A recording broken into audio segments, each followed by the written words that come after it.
It's 900 hours Central Africa time here on this Thursday, the 27th of April, 27 day. Marumo, it's Freedom Day today. It's Freedom Day. It's one of those days that the South Africans we clearly and dearly take so seriously. That's absolutely correct. Yeah. Welcome to the first hour here on the Newsroom on Channel 404. I'm Elvis Preston, and of course you have there Marumo Kekana from the sports desk, of course. You'll be with us until 12 o'clock. Now today we're focusing on Freedom Day, a day where South Africa celebrates freedom and commemorates the first post-apartheid elections that was held in 1994. So we're asking you today, 23 years of freedom and democratic rule, how free are you? That's the question that we want to pose to you. How free are you today? That's the question. Let us know on the Twitter handle as well as on the Facebook page. Let's take a look at what you have to say. IH Nazo saying that comparing with apartheid, I'm free but boxed into a nobody. I am foreigner in my country's constitution and economic oppression. Well, corner. Onuke says, blacks are still at low ladder 23 years after democracy. Color divide in South Africa is now deeper spiced with violent hate. Well, that's concerning. Freddie Whitehorn saying that we are all equally disadvantaged. Some by poverty, some by affirmative action. Those are some of your comments. Keep them coming. We'll read them as we continue. But we're also conducting a poll. That's on the High Court in Cape Town yesterday that effectively declared all government efforts to procure nuclear energy unlawful and unconstitutional.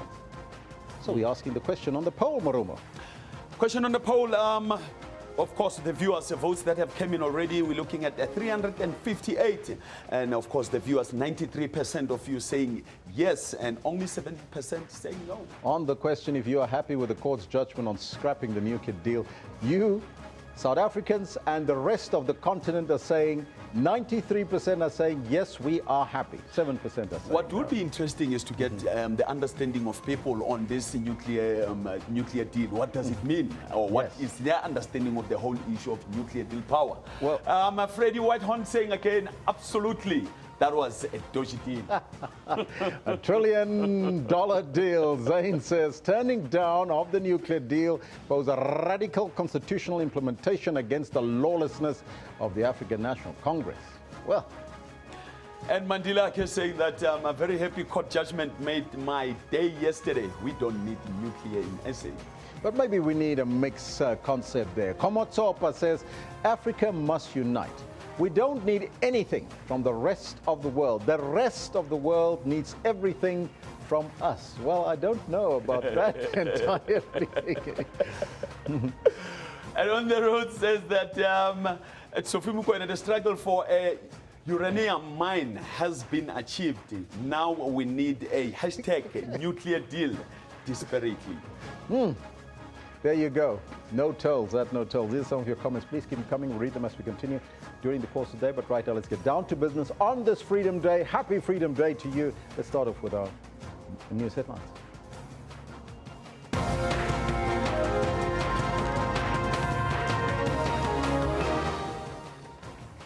South Africa celebrates 23 years of freedom with the President Jacob Zuma and his deputy Cyril Ramaphosa to lead the main event in KwaZulu-Natal. A number of opposition parties and civil society organizations will mark Freedom Day marching to the streets of Pretoria under the Reclaim Our Freedom rally banner. And members of the South African Cabin Crew Association from SAA returned to work following a Labour court ruling putting an end to a strike at South African Airways. Those are all your headlines, but before we get to the news, let's find out from Marumo Kekana what's happening on the sports track. Thank you, Elvis, and warm greetings from the sports desk. Of course, there are going to be a couple of matches locally of football that will be taking place, as well as some of the teams locally that will be also doing their continental duties. And of course, Orlando Pirates needed an additional time to save a point against the relegation threatened Baroka FC.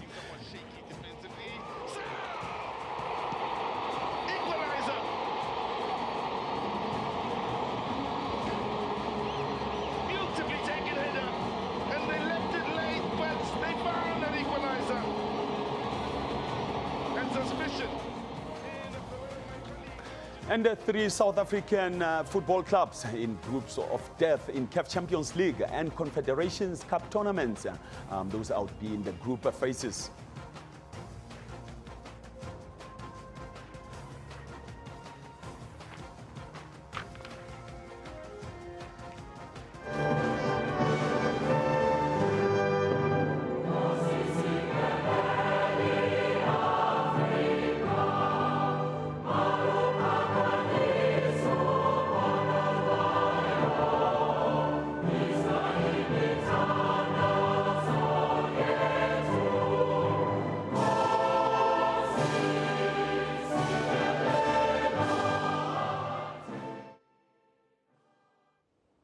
Once again, happy Freedom Day to you. It was a hard-fought battle to get where we are today.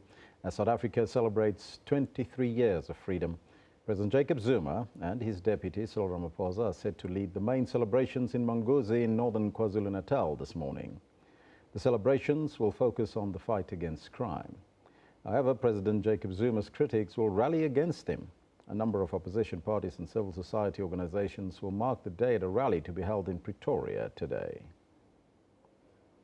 As South Africa gears up to celebrate 23 years of democracy, the nation is gripped by increased racial tensions, service delivery and student protests, infighting within state institutions and calls from opposition parties for President Zuma to step down. The ruling ANC says these challenges are an indication of a mature democracy. We're discussing now what we call radical economic transformation. I want to take you back and say, the first phase, we say this is the second phase of radical economic transformation. The first phase itself was radical, in the sense that we got power from the Nationalist Party regime that was not at its weakest, where prospects of military defeat were very remote, but they handed over power. That was radical. Therefore, we had political power. Out of that political power, we accessed state power. Out of that state power, we developed a constitution that gave rights to the people of South Africa. Opposition parties aren't convinced. Fortunately, because of the sacrifices that were made, we are now in a position where we are able to wage a peaceful struggle for economic freedom. We are able to wage that struggle without having to fire a single bullet.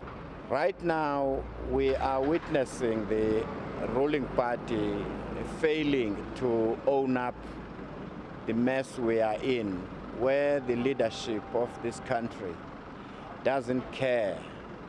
They do as they want. The misuse of state resources, the corruption at the highest offices is done under the watch of the African National Congress. Political commentators warn that the ANC's loss of major metros in the 2016 local government elections should be regarded as a serious warning ahead of the 2019 national elections. The dissipation of ideological clarity, the lack of vision, poor leadership, poor choice of leaders, ill-considered leadership decisions, and dissonance within the political movement. And when state preservation becomes more primary than preserving the dream and getting people live a better life, those things there. He said it in 1966. We are living to see it. Almost 50 years later, we have not learned our lessons. Of South Africa's credit rating by global rating agencies is another worrying sign for the economy. Dumala Mohlaudi, SABC News, Johannesburg. Meanwhile, President Jacob Zuma and his deputy, Cyril Ramaphosa, are set to lead the main celebrations in Manguzi in northern KwaZulu-Natal this morning. Now, as you know, that critics of the president will rally against him in the anti-Zuma marches in Pretoria. The celebrations in Manguzi will focus on the fight against cross-border crime that has ravaged the livelihood of many communities along the Mozambican border. Now, remember that we're asking you the question today as to how free are you? as a citizen in this particular country. That question on your screen right now, we're asking you, 23 years of freedom and democratic rule. How free are you today? Let's take a look at what you have to say on the Twitter handle at SABC Newsroom, as well as on the Facebook page. This one from Sasanda says, we are not free unless our freedom means economic freedom. We have the resources, but we are yet the primary victims of poverty. So says Sasanda. Snazo says, not yet uhuru. We are not there yet. So this one from Munati Grootboom says, I'm not really free at all. I'm jobless, landless, houseless. Hashtag Freedom Day 2017. And Alex Matapu says, partially free. This is all what I can say. This one from Aich Nazo says, we must not be excluded in our own country. Whatever good it brings must be corruption-free and not be detrimental nor catastrophic. Now, those are all your comments, and as we celebrate the day today, we now cross to our reporter, Blaine Herman, for the latest on the celebrations there in Manguzi. Blaine Herman, he will be in discussion with the KwaZulu-Natal MEC for Arts, Culture, Sports and Recreation, Bongiwe Sithole. A very good morning to you, Blaine, and welcome. Before you start talking to your guest, last month the President visited the area and promised the residents there to celebrate Freedom Day with the community. Tell us, what is the mood like there in Manguzi? Yeah, very good morning to you, Elvis. Good morning, everybody. Live from Umhlaba Yelingana here in northern KwaZulu-Natal. And it is indeed a very important national day here today.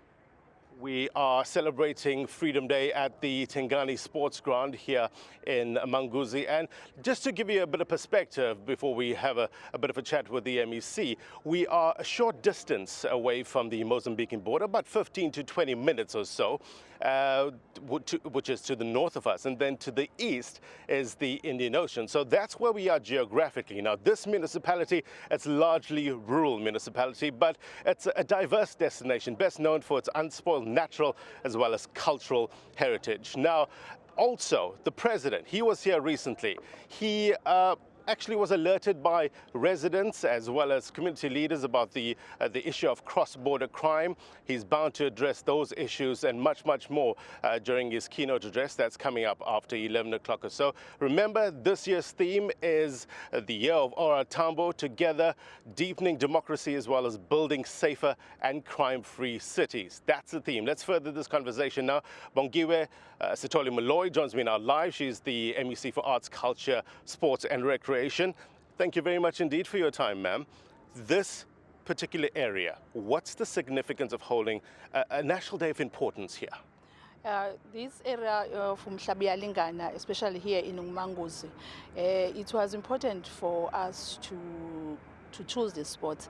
It is because the president was here recently trying to assist the community as they are having a problem of crime.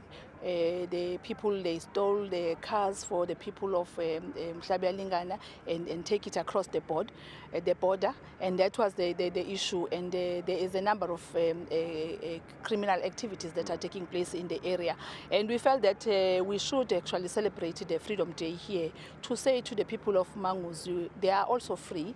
They have a right to be safe. They also have a right to not to be robbed of their properties unfairly by other people.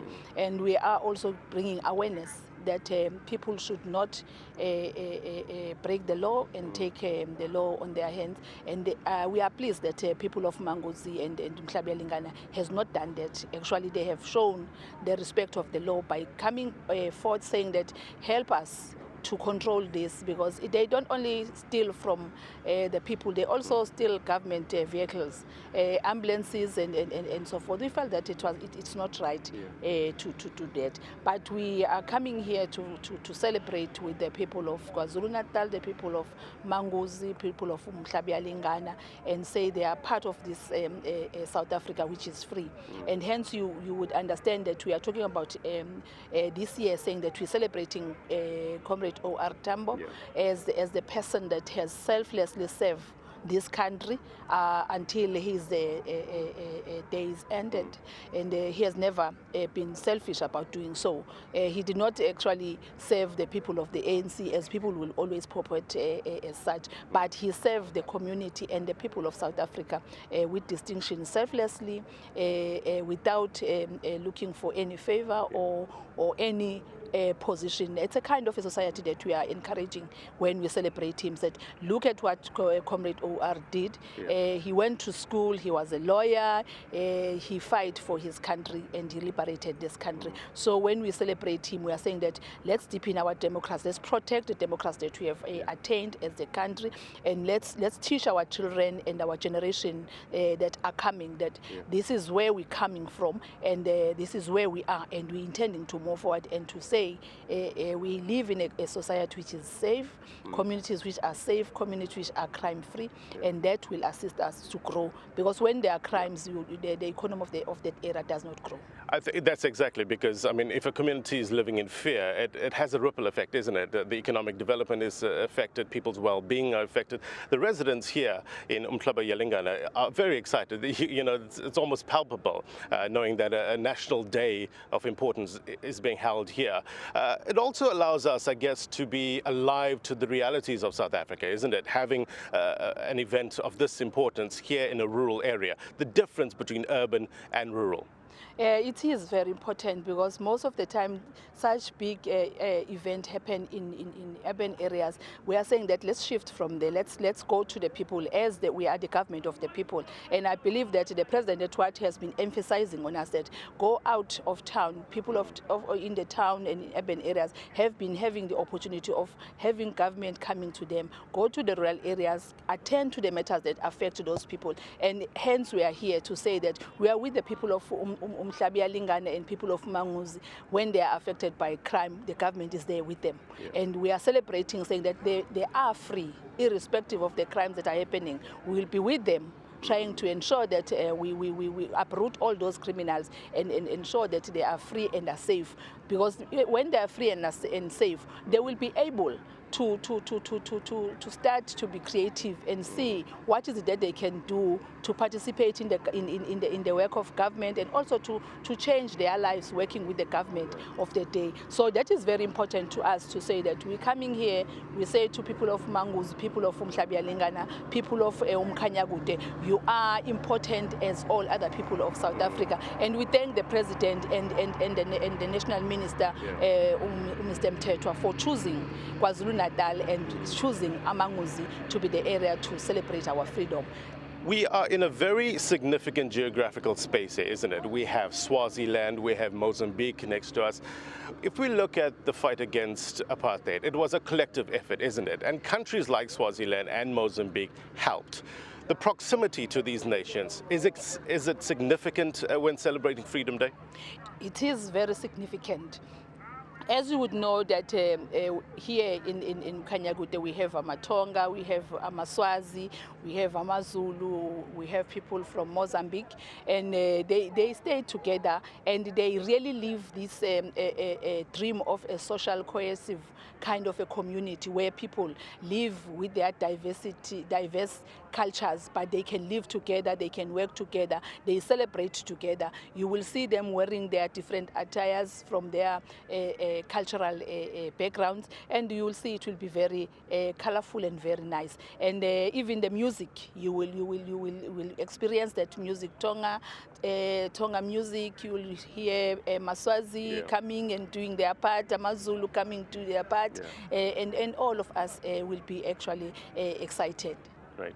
Thank you very much indeed for your time. That's where we'll have to leave it. Bongiwe Sithole Molloy is the MEC for Arts, Culture, Sports and Recreation in KwaZulu-Natal. Lots still to come from Umhlaba Yalingana here in northern KwaZulu-Natal. The President is scheduled to speak just after 11 o'clock or so. So as soon as that happens, we'll take you there live. For now, it's back to studio. Thank you so much, Blaine. He will be back with us a little bit later, so you have to stay tuned. Now, the family of the Pan-Africanist Congress founding member, Robert Mangaliso Sobukwe, wants to keep his legacy alive. They have asked the government to help them achieve this goal. The family also believes this principle is still being undermined more than 20 years into the democratic dispensation. Karoo town of Rafreinet, it was home to Robert Sobukwe. He grew up here in this house in the 1930s. As a man, he made his mark in South African politics. He was instrumental in organizing the uprising that led to the Sharpeville massacre in 1960. 2 years before that, he broke away from the ANC, disagreeing about the non-racial policy of the ANC. But it is his role in the struggle that is seemingly overlooked. His son, Dinlisizwe, feels his story. In spite of the learning center and museums built in his honor, is not told as part of the liberation. The Sobukwe family demands equal recognition to the ANC leaders that were imprisoned on Robben Island. Now, as Freedom Day is celebrated again, the family says it is not as relevant as it should because Sobukwe's legacy is not being advanced. I'm sure it is something that many people feel pained by. And then again, he was not the only person who's not recognized who did struggle for the liberation of this country. Be that as it may, as I just said though, it is not for us to wonder why. It is those in power that should know why they make those decisions. PAC is within its right to demand from the government to recognize Sobukwe, to recognize Mutupeng, Masemola and other stalwarts of the PAC, and of not only the PAC, the Black Consciousness Movement as well. Steve Biko was not the only one. Eastern Cape Arts and Culture MEC Phemi Majodina refused the claims made by the Sobukwe family. She says the government has put a special focus on the Sobukwe family and other PAC leaders whom are buried outside the country. Zolani Moya, SABC News, Rafreinet. As South Africa celebrates 23 years of freedom, a number of opposition parties and civil society organizations will mark the day by organizing a rally in Pretoria. The Reclaim Our Freedom rally will be held under the banner of the Freedom Movement. Leaders of the United Democratic Movement, the Democratic Alliance, OUTA, FEDUSA and the Religious Council will address the rally. The late President Nelson Mandela's personal assistant Zelda Lecrancy and political activist Prince Mashele are also expected to address the rally. Meanwhile, SABC is to hold a short march and rally in Port Elizabeth. Now it's continuing its campaign for the President Jacob Zuma to step down. We'll also cross there live in a short while to find out what's happening there at the march. Now, members of the South African Cabin Crew Association will return to work today following a Labour court ruling putting an end to a strike at South African Airways. SAA filed an application to deem the strike illegal. More than 30 flights had to be cancelled after hundreds of cabin crew staff went on strike over meal allowances. Another financial hurdle for the cash-strapped airline. These cabin crew members are adamant they won't go back to work until their demands are met. Their action impacting on operations. At the airline's terminals, anger and frustration. As many flights were grounded, many passengers left stranded. 28 domestic flights were cancelled and many others delayed. 3 regional flights and 1 international flight were also grounded. I had my case because I was going for business, so I had a meeting in Lusaka, and then I've missed it. I was like, maybe they'll figure it out and I might be able to fly, so I drove all the way here, and then they never communicated that all domestic flights for the rest of the day have been cancelled. At Cape Town International Airport, anger boiling over. Snaking queues continued for most of the day. I want to go to Munich, so the problem now is that I can't get to Joburg to get my connecting flight to Munich. We've missed all our flights, so we're waiting for a new itinerary. But the strike didn't last long. The issue is about the how part of it, and not that the issues that they are raising do not have a merit. And that is what we need to do with the unions so that we are able to resolve the issues. The Cabin Crew Association says it will respect the court ruling. It says its workers will return to work on Thursday. Opposition parties have welcomed the axing of PetroSA's interim board. The Central Energy Fund chairperson Luvo Makazi earlier wrote to the board members asking them to give reasons why they shouldn't be axed. Concerns have been raised about leadership and management instability at PetroSA, which resulted in huge financial losses.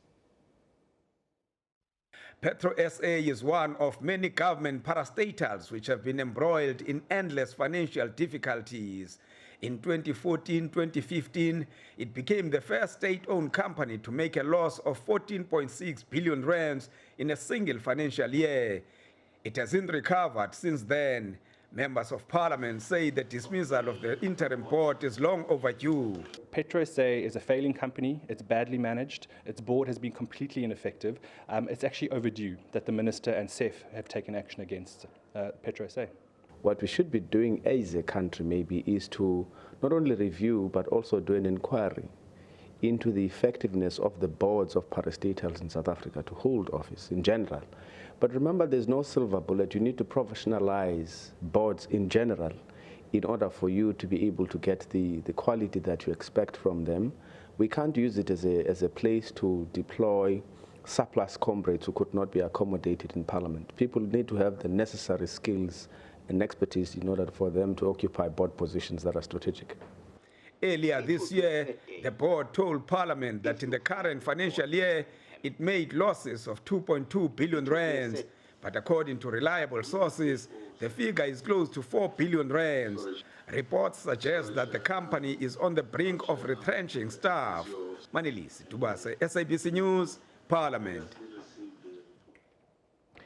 Freedom Day is a day where South Africa celebrates freedom and commemorates the first post-apartheid elections held on that day in 1994. Now, the elections were the first non-racial national elections where everyone over the age of 18 from any race group, including foreign citizens permanently residing in South Africa, was allowed to vote. Previously, under the apartheid regime, non-whites had only limited rights to vote. To discuss the political transformation since 1994, we are joined from our Pretoria studios by our political analyst, Professor Lesibo Tefo, the head of the Institute for African Renaissance Studies at UNISA. Professor, very good morning to you and welcome. Professor, can you hear me? Well, it seems like the professor can't hear me. We will come back to the professor to see if we can connect with him, and then we can talk to him and see what happens there. Because we would like to find out from him how different the situation is now, Freedom Day, 23 years later. Let's now go to another story. Chief Justice Mogoeng has called on African jurors to be fearless in their approach and to stay independent. He was addressing the Congress of the Conference of Constitutional Jurisdictions of Africa in Cape Town, where he was elected its president for the next 2 years. Mogoeng takes over from Marie Maborantsua of Gabon. We must avoid the unbelievable love for power, for positions, for money, and for fame as judges. You'll be destroyed. All we have to do is to offer you an opportunity to be famous, offer you money, and you can compromise principles, if you're not careful, just to become Chief Justice and receive all the tax that comes with the position. Finally, as I wrap this point, I say to people, from where I sit always, I believe that the position of Chief Justice or Judge belongs to the people of South Africa. But because they cannot all be Chief Justice or Judge, they've identified some of us to assume that responsibility on their behalf. So you can't lord it over people. You can't begin to behave as if you own your nation. You can't behave anyhow as if you are not there to serve the people, but as if you are there to serve yourself and personal interest or your family. So we must check our love for power, for positions, for fame, and for money. Because if you fall in love with those things, you are an easy victim or an easier candidate for being used most inappropriately. And the bad thing about being used by any powerful entity or person is that they will use you, they will lose respect for you, and then you will reach your sell-by date and they will dump you like a chewing gum that has lost its sweetness. I've seen it happen to a number of people.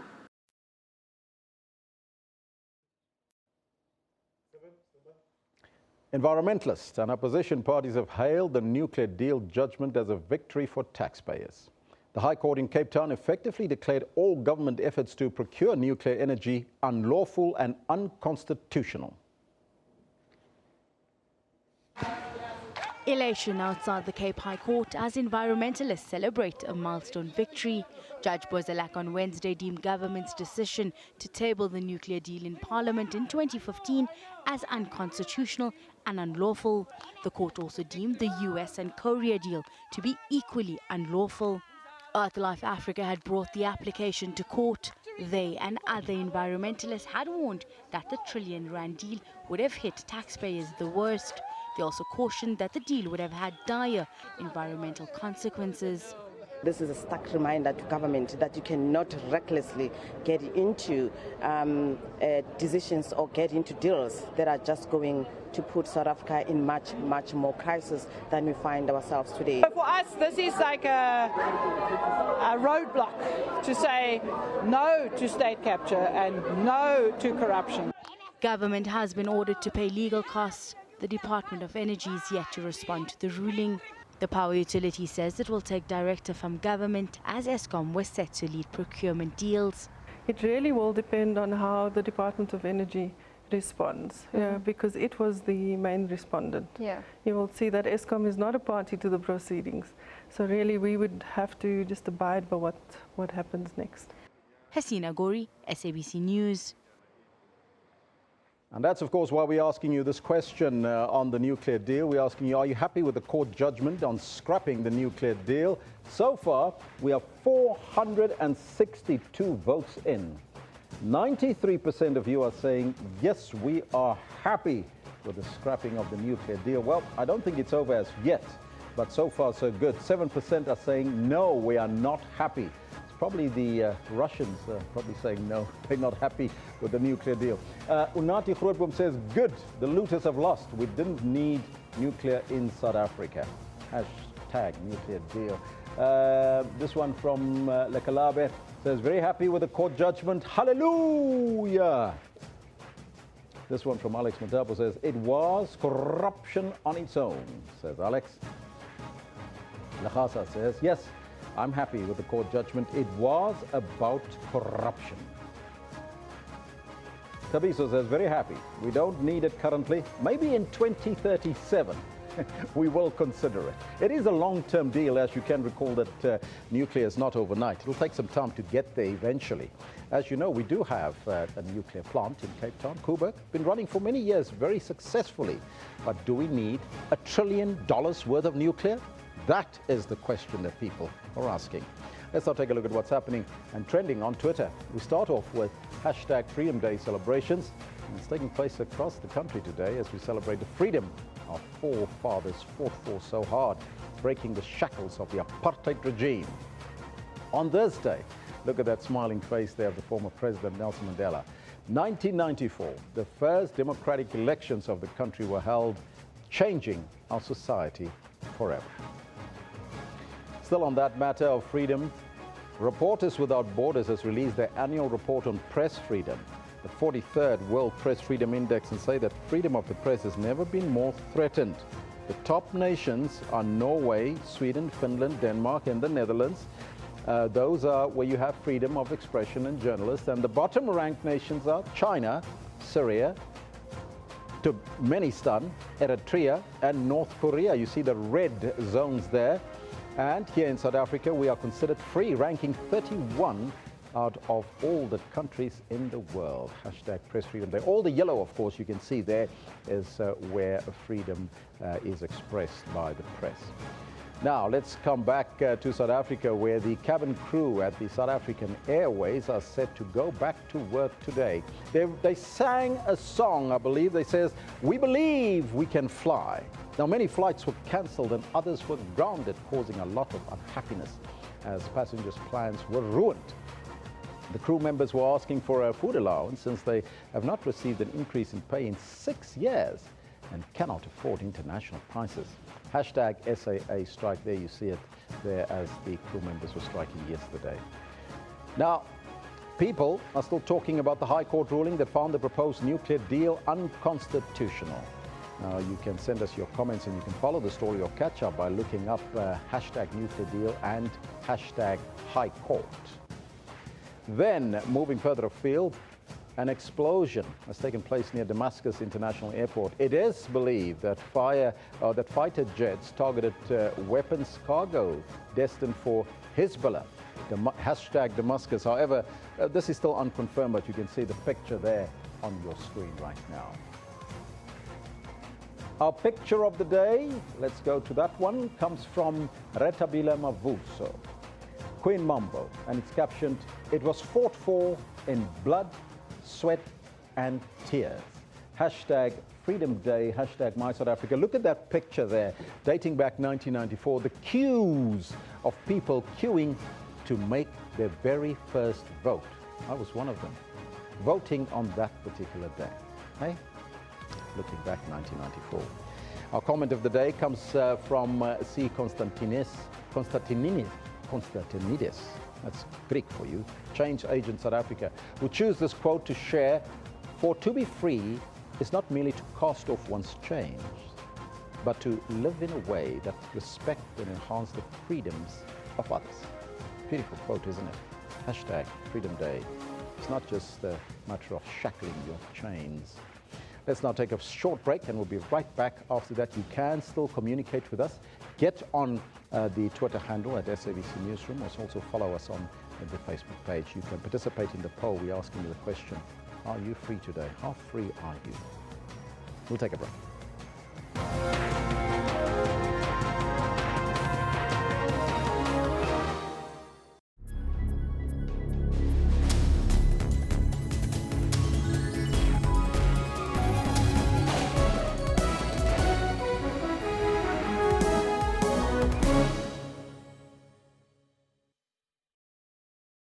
We do not just speak, we let every voice in our nation find full expression in language and in culture.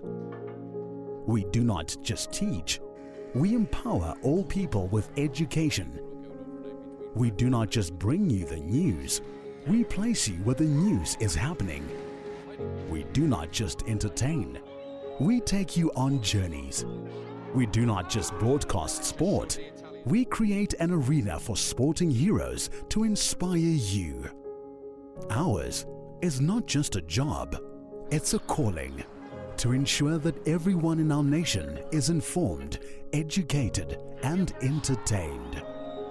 We're able to do this because you do your part. SABC TV licenses. It's all made possible by you.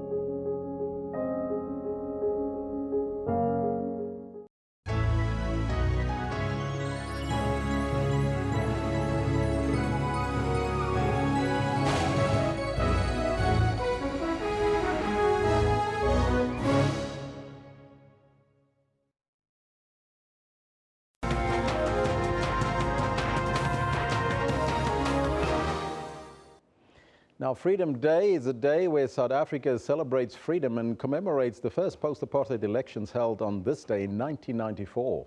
The elections were the first non-racial national elections where everyone over the age of 18 from any race group, including foreign citizens permanently residing in South Africa, was allowed to vote.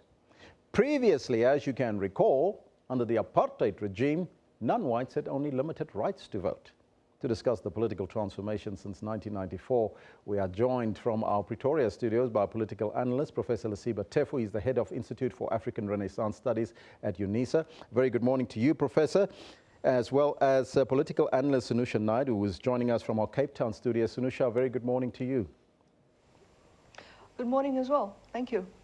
Professor Tefu, let's start off with you. Take us back and tell us how different are our political issues today compared to before 1994. The temptation is very strong to try to accentuate the challenges that we are faced with. But there is so much to celebrate. So much has been achieved in the past 23 years. And I could just mention a few, for example, just simple things like arts and culture. I think we are at a stage where we can say, indeed, we won the World Cup. We won, we hosted the World Cup, and then we won the AFCON, we won the rugby, and there is integration, not necessarily cohesion. More blacks and whites are living together in the estates, they are together in the schools. What we need to work on is cohesion. Indeed, there are more people today who are getting financial assistance to enable them to live while they are looking for meaningful and sustainable jobs. Call them grants, but I think it's something commendable. Equally, there are more people in the classroom today than it was the case yesteryear. Though the quality of education is something else, comparatively speaking, deplorable, but at least there are a number of people who have access to that. And let's talk infrastructure, and that will be, for now, the last point. The infrastructure has improved a lot. And I think we attribute that to some extent to us hosting the World Cup. So for now, I say there is so much to celebrate, so much to be thankful. But the hopes encapsulated in the national flag that was hosted on that fateful day, on the 27th of April, right, 1994, are withering away. The hopes are being dashed. The hopes are being deferred. And we need to regroup. And we need to ensure that the Founding Fathers' aspirations, the Founding Fathers' sacrifices were indeed not in vain. Sanusha, from your perspective, is today's political reality exactly what South Africans voted for back in 1994? Your perspective? It's difficult, Elvis, to say that. I mean, I think generally speaking, when people voted in '94, there was a lot of euphoria around what the expectation was in terms of what the vote signified for many disenfranchised individuals who were eventually given the right to vote. And so in that context, I think the idea of voting was much more than just going out to cast a ballot. It signified a whole lot of things for individuals, as you see in the snaking cues that your inserts are showing throughout the morning. And that is, people were voting for very real socioeconomic issues. They were voting for very real views in terms of using the ballot as a way in which they saw it as improving their livelihoods, their lifestyle, their economic, their material status in society. It was very, very significant, not just in the context of having the vote, but also what it materially meant to them in terms of improving their so-called existence within society. So I think in that context, it was the merging of those two expectations. One, getting the right to vote, which was really, really important, but at the same time, what that right meant in terms of the significance of casting the ballot. And the significance of that was really around how would this become a materially important set of rights that would improve our livelihoods, improve the way our so-called existence within a post-apartheid South Africa would actually be much more meaningful than it was under apartheid. Now, Professor, we're asking our viewers today whether or not they think they are free, and we'd like to check with you, how would one define political freedom? And after 23 years of democracy, has South Africa achieved that political freedom and that we search for and attained? Look, liberal values that we fought for, in and by themselves, are not enough.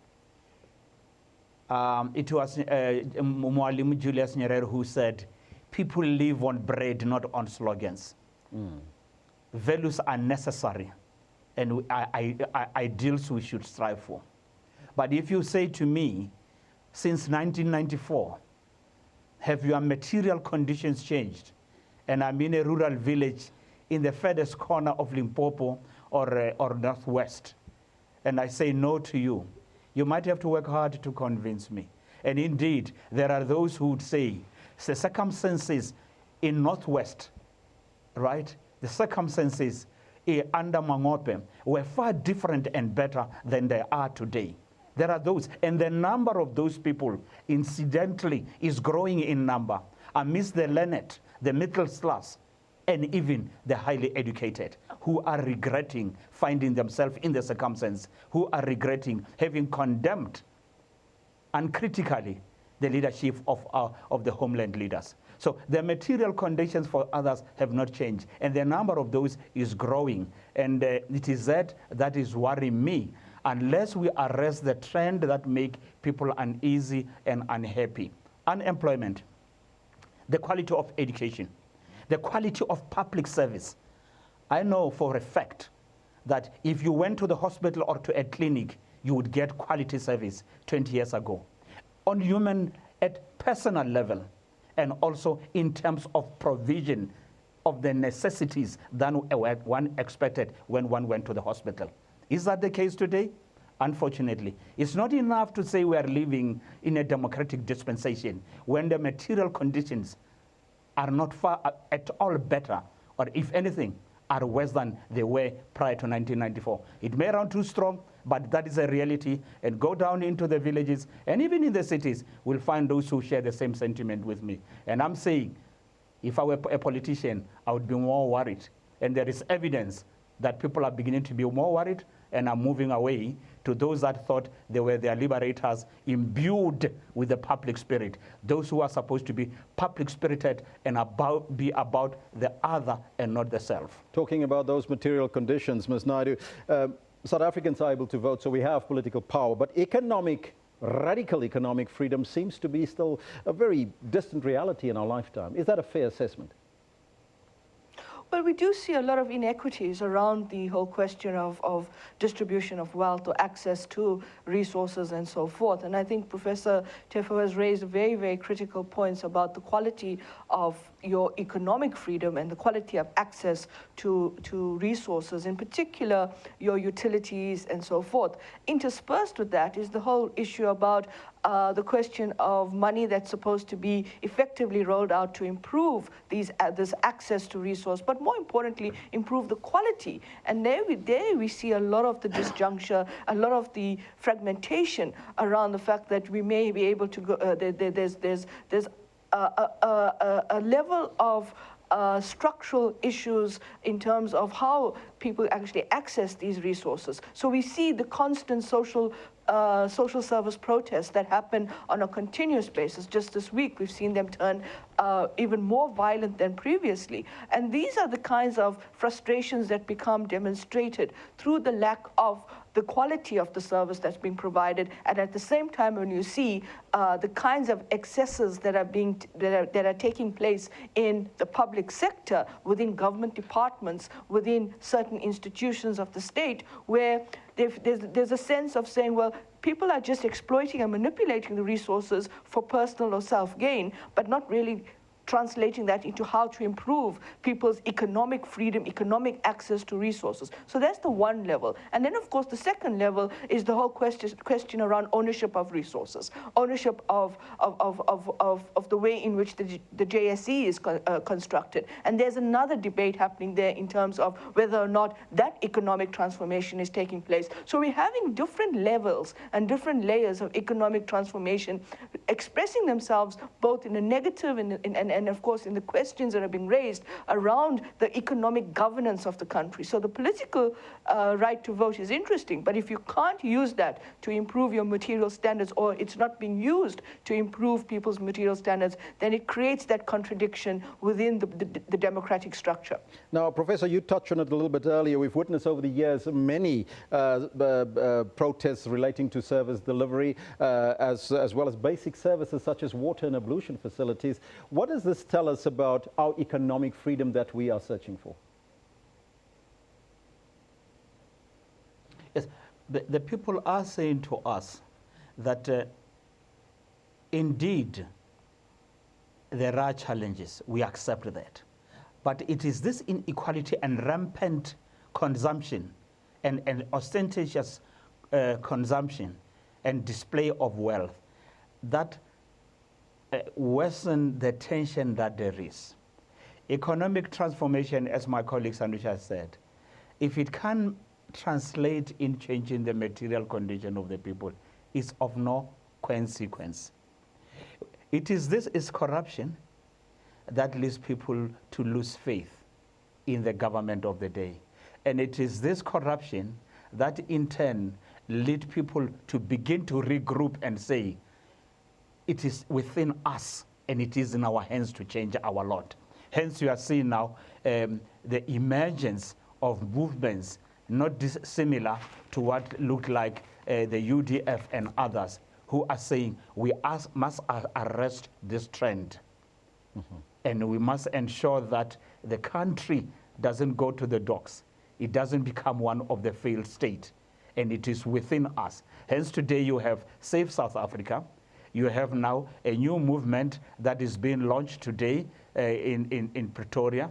All these are patriots who are concerned with the future of the country, with the direction the country is taking. And they are saying it behoves them to change their lot, to change the direction. In the same way, there was a generation of leaders under Mandela and others who said apartheid must be arrested and something must replace it. And there are those who are saying, and I'm one of those, the current system must be changed, something new must give way, must give birth, and then in turn, those that take the reins of power must ensure that they don't repeat the sins of incumbency that led to the demise of apartheid, perhaps even the demise of the current leadership or the ruling party. Johan Benjamin says on the Facebook page, freedom means nothing without economic freedom because we are landless. Shanusa, how does that tie in with the radical economic transformation? We've also seen the change of guard at Treasury in a midnight cabinet reshuffle. Is that perhaps the start to achieve radical economic transformation? Radical economic transformation, I think, we've got to be very careful and cautious in how we use terminology like that in order to try and justify particular decisions that are being made. Transformation is important, whether it's radical or not radical, whether it takes place in a context of actually distributing equitably the resources of the country.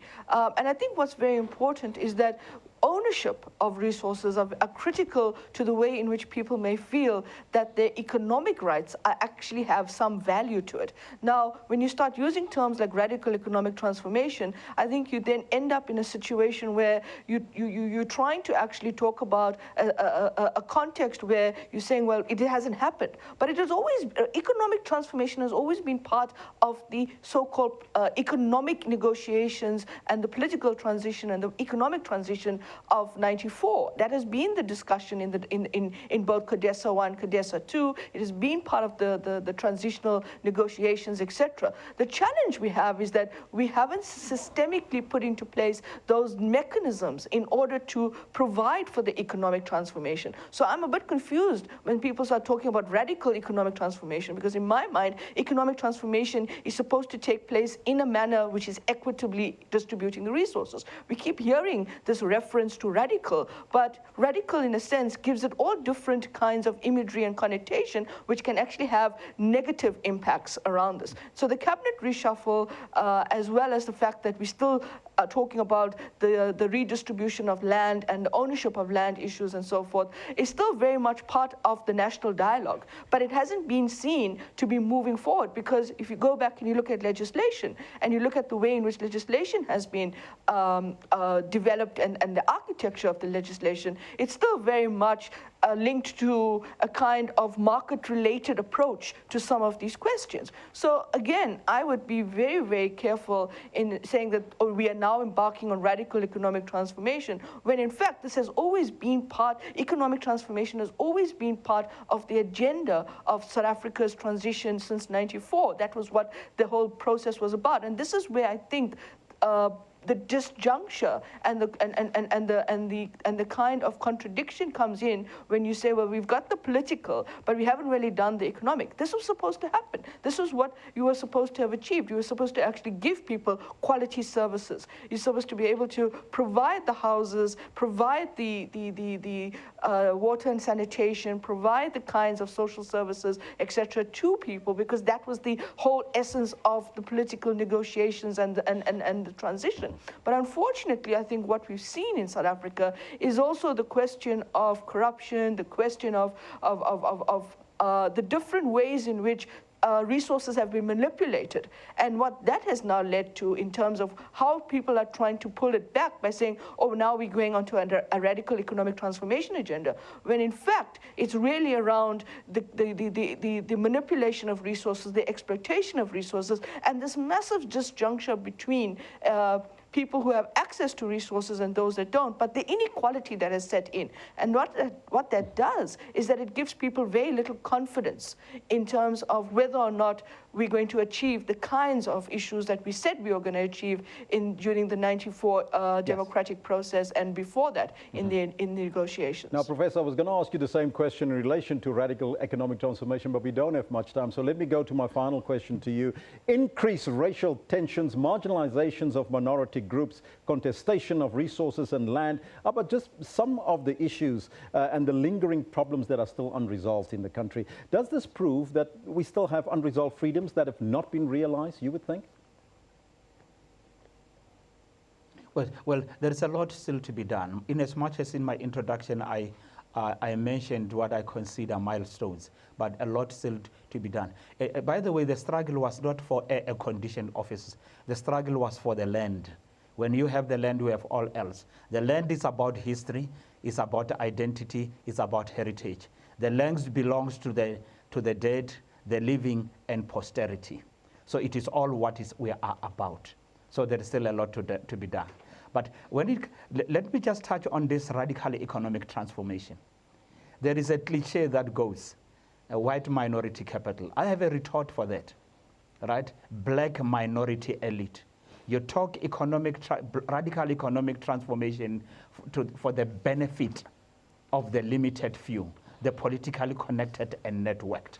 And that's why, therefore, you'll find that, yes, there has been tremendous improvement to the benefit of the few and not the majority.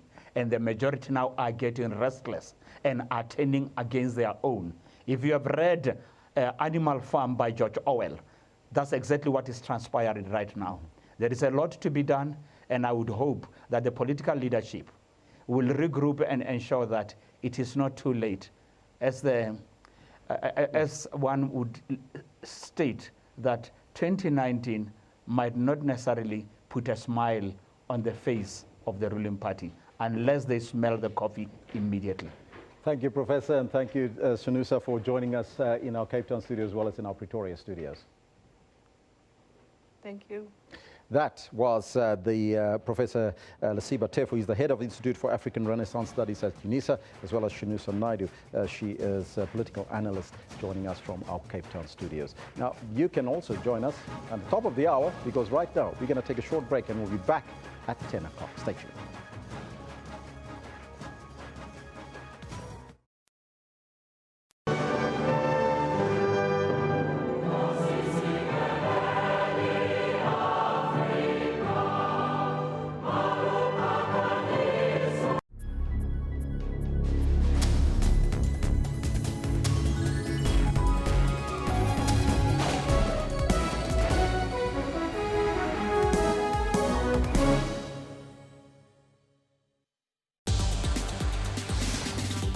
Phones, cloud systems and robots have taken over a lot of what used to be done manually. Our accounting system is actually based on the cloud. Google nowadays can tell you where you parked your car. And Africa's entrepreneurs are using technology to create. With Pocket Masipala, you can basically do all the services that you would do at the municipality physically by going there, but you can now do them on a mobile app. Join me, Spumelele Zondi, on Sundays at 9 p.m. on SABC News. April 27, 1994 was by far one of the most significant days celebrated in our country. This day marked the end of apartheid and brought democratic change and dignity to many South Africans.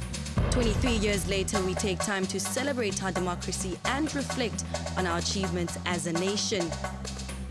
Join us on the 27th on the SABC News channel, SABC2, as well as on your favorite SABC radio station. This broadcast is brought to you by SABC News.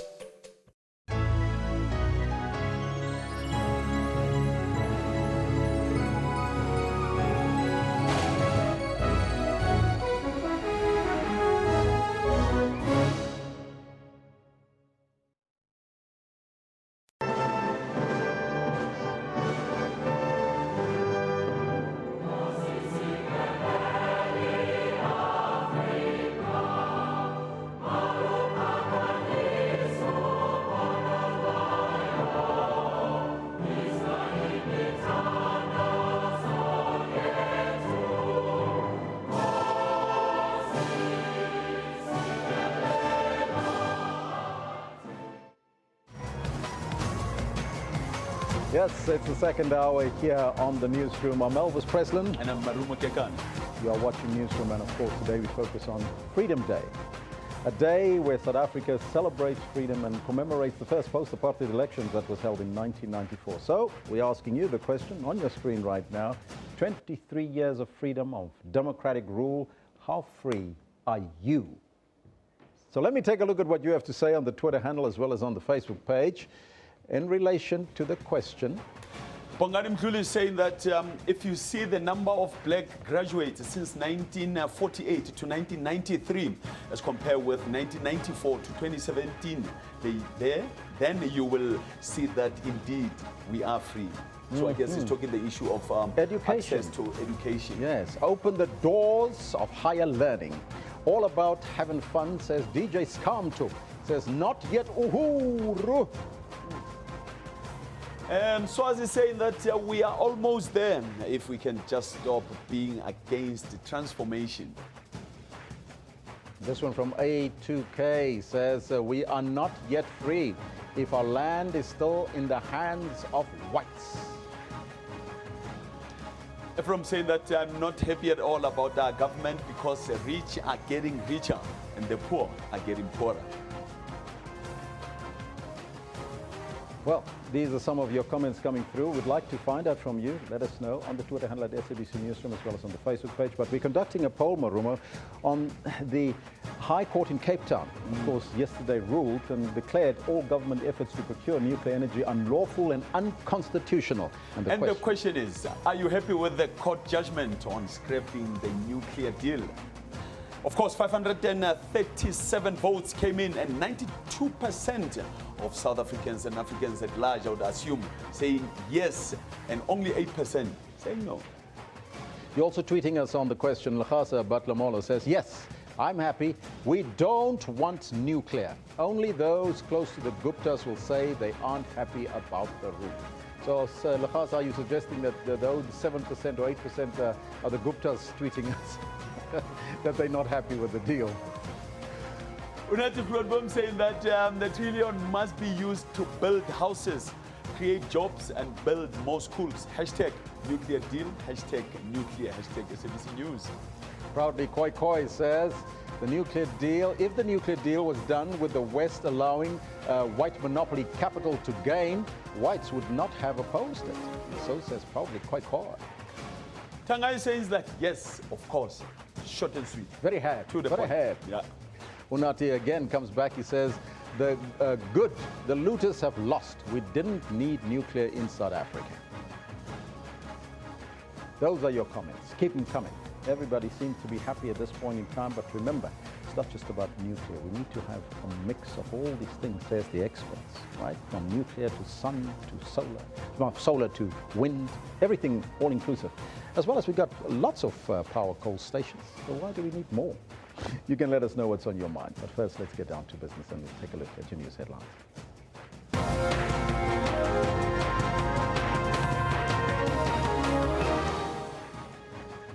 South Africa celebrates 23 years of freedom with the president and his deputy to lead the main event in KwaZulu-Natal. A number of opposition parties and civil society organizations will mark Freedom Day today by marching through the streets of Pretoria under the Reclaim Our Freedom Rally banner. And members of the South African Cabin Crew Association returned to work following a Labour court ruling putting an end to a strike at South African Airways. Those are your headlines. Let's go to Marumo Gakana to find out what's happening on the sports front, Marumo. Thank you, Elvis. And what's making headlines in the world of sports, starting here locally. Orlando Pirates needed an additional time to save a point against the relegation threatened Baroka FC.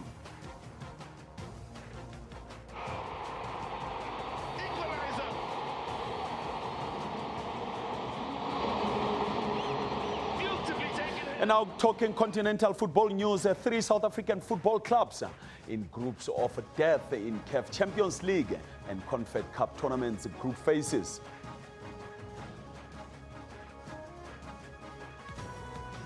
Of course, later on, I'll be back with this and other news making headlines in the world of sports. But first, we take you to the main desk where Elvis is standing by with news making headlines across the world.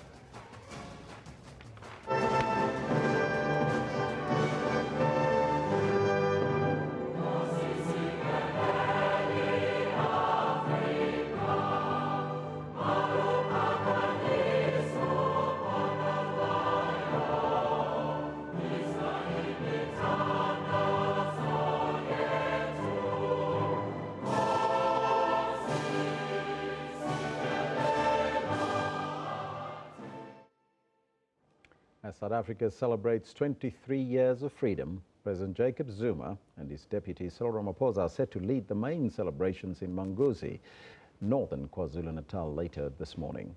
The celebrations will focus on the fight against cross-border crime. However, President Zuma's critics will rally against him in Pretoria.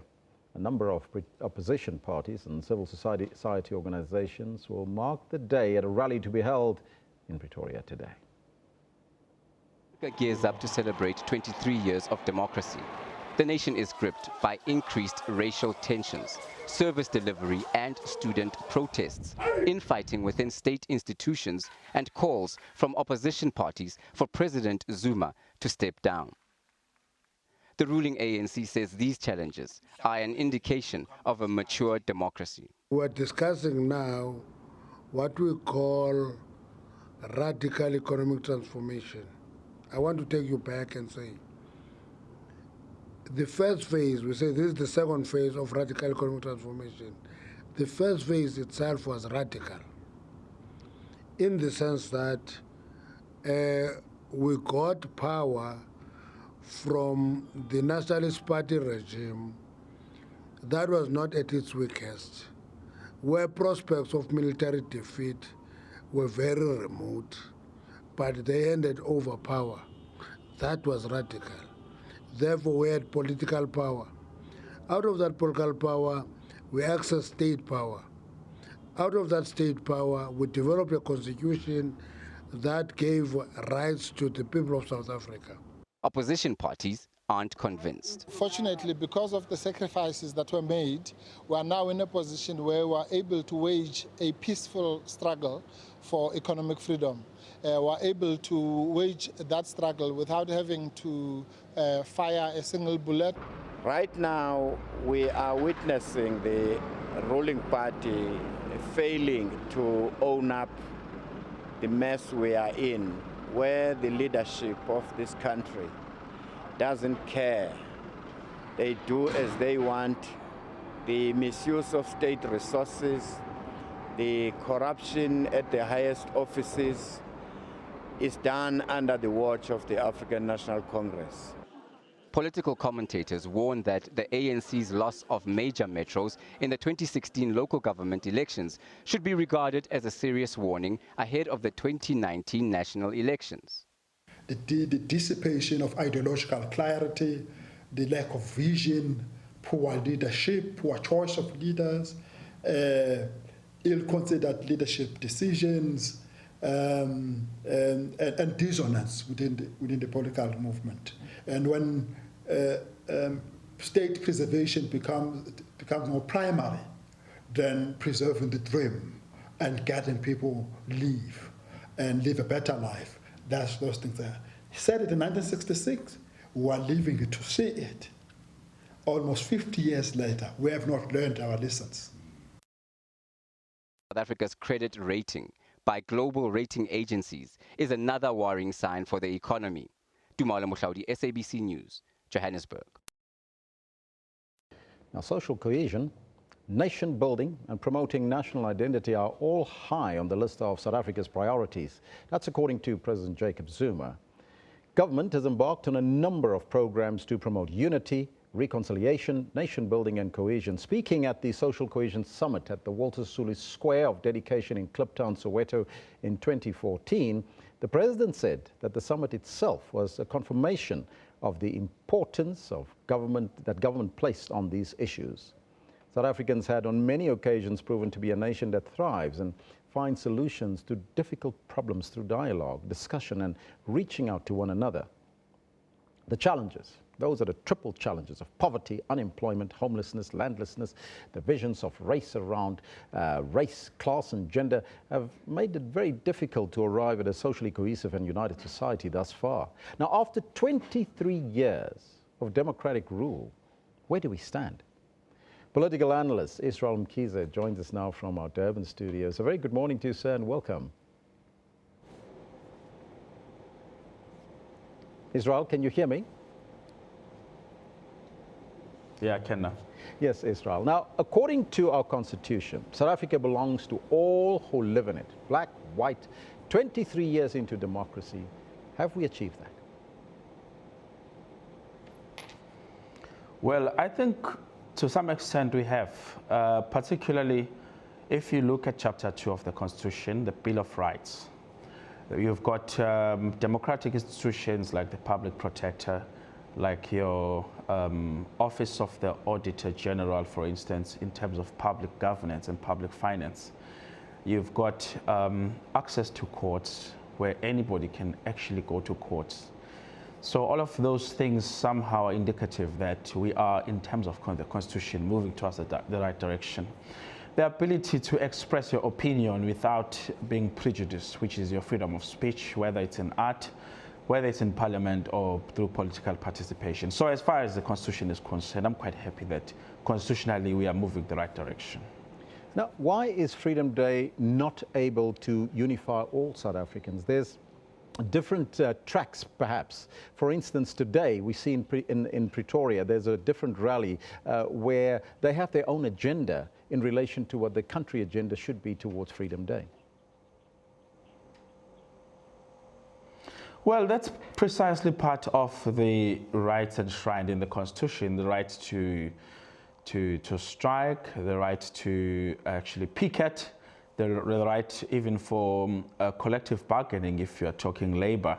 So those are all some of the rights that are secured in the Constitution. These are not the rights you'll enjoy in other emerging economies and new democracies, if you will. You can't do this even in some old so-called democracies without really finding the hard hand of the state mitigating or meeting you rather on the streets. I mean, using authoritative sort of means to crash defiance of the current administration. Now, to what extent has socio-economic transformation, the transformation program, become a primary tool of national reconciliation, nation building and social cohesion, and is that a reality? Well, I think it's only now that we are waking up to the fact that you can't talk social cohesion without addressing socio-economic issues. Like the first part, you'd have to look at the economy. It's only now that slogans such as radical economic transformation are seeking to address the socio-economic structure of the country. Number one, you look at the structure of our economy, that it has been mainly previously driven by the mineral complex industry, the services industry, and then your agriculture. But you find that the participation in terms of racial spread has not been very much equitable with the racial orientation of the country. For instance, most of the mines, if you will, and the extraction activity within the mineral complex industry is not owned. There's very, very minimal indigenous people participation in that economic front. If you look at the graph of the economy of South Africa, between 93 was quite the lowest, even in terms of GDP. We were actually almost at the brink of recession, a very high inflation then. From there, when there was a political breakthrough, the economy started to slightly pick up between particularly 94 until 2007, which was a bit of a peak in terms of the GDP performance as well as growth. Then obviously because of the conditions of the global economy between 2008 until 2002, there was a slump in the economy in terms of growth. That hit hard, I mean, everyone. In terms of job absorption at the time, it was quite low, but since then it's been okay. Then you also look at the percentage of the contribution of the private sector from 92 until maybe 2009. There was somehow like 7% investment from the GDP of the private sector. But from there, it slightly picked up to about 14%, I think now, to over 22%, which is not a bad percentage, if you will. So there is slightly a positive sort of activity in terms of the private sector addressing racial transformation. And the government, obviously, the study done by the IMF in 2002, South Africa compared with other emerging economies, your Indonesia, your Russia, your Brazil, they found that the bigger chunk of the government GDP goes obviously to the spending of the national debt and that of the public wage bill. So which was then about 46%. So yeah, there is a bit of activity, but it could actually be accelerated. Israel, there's a lot more questions that we need to pose, but unfortunately we run out of time. Thank you so much for your time. That was social cohesion activist and political analyst Israel Mkhize from our Durban studios. Now, President Jacob Zuma and his deputy, Cyril Ramaphosa, are set to lead the main celebrations in Manguzi in northern KwaZulu-Natal later this morning. However, critics of the president will rally against him in an anti-Zuma march. The celebrations in Manguzi will focus on the cross-border crime that has ravaged the livelihoods of many communities along the Mozambican border. For the latest on the celebrations, we are joined by our SABC reporter Yanda Mshlongu, who is with the Defence Minister Nomvula Mapisa-Nqakula. Let's go there live.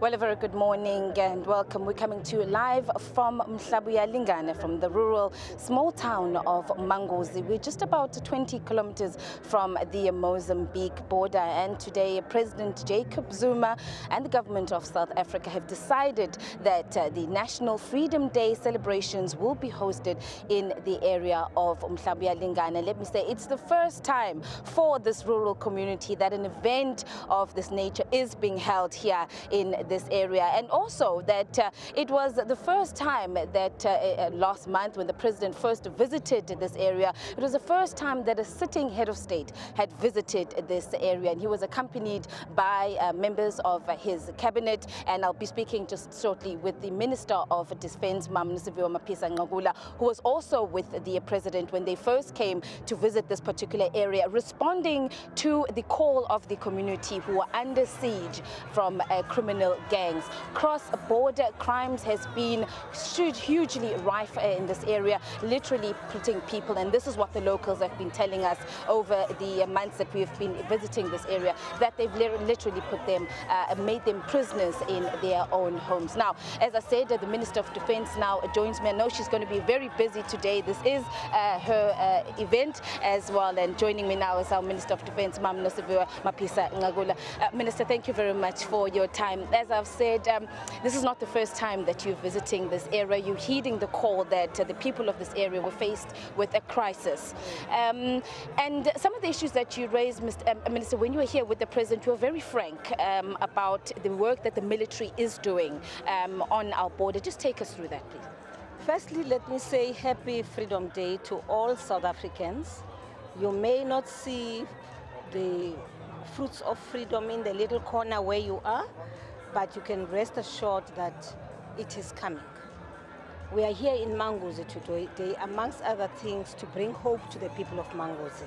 We were here on the 14th of March, and people of Manguzi raised serious challenges related to crime and other areas of service delivery. We then, President put together an interministerial committee, which I chair, which is now responsible for rolling out and addressing some of the issues which were raised by the community here. That interministerial committee is working with a team of senior government officials, and I don't know how many times the senior government officials have been back here in Manguzi. There are certain things which have been done, such as renovations of the police station, and of course building at the same time for a long term a new police station. The collaboration between the police and the SANDF has improved. Collaboration between all of those stakeholders of government together with the traditional leaders has also improved. So what we are saying is we are here to say to the people of Manguzi, we've heard you and we're doing something about it. And if you interviewed the people of Manguzi, they will tell you that there's a visible difference. For instance, one of the issues which, as you have raised too, is that of trans-border crime, where people would hijack cars and quickly cross the border. We've now reinforced this area with police. We have about 96 police who have been deployed here since then.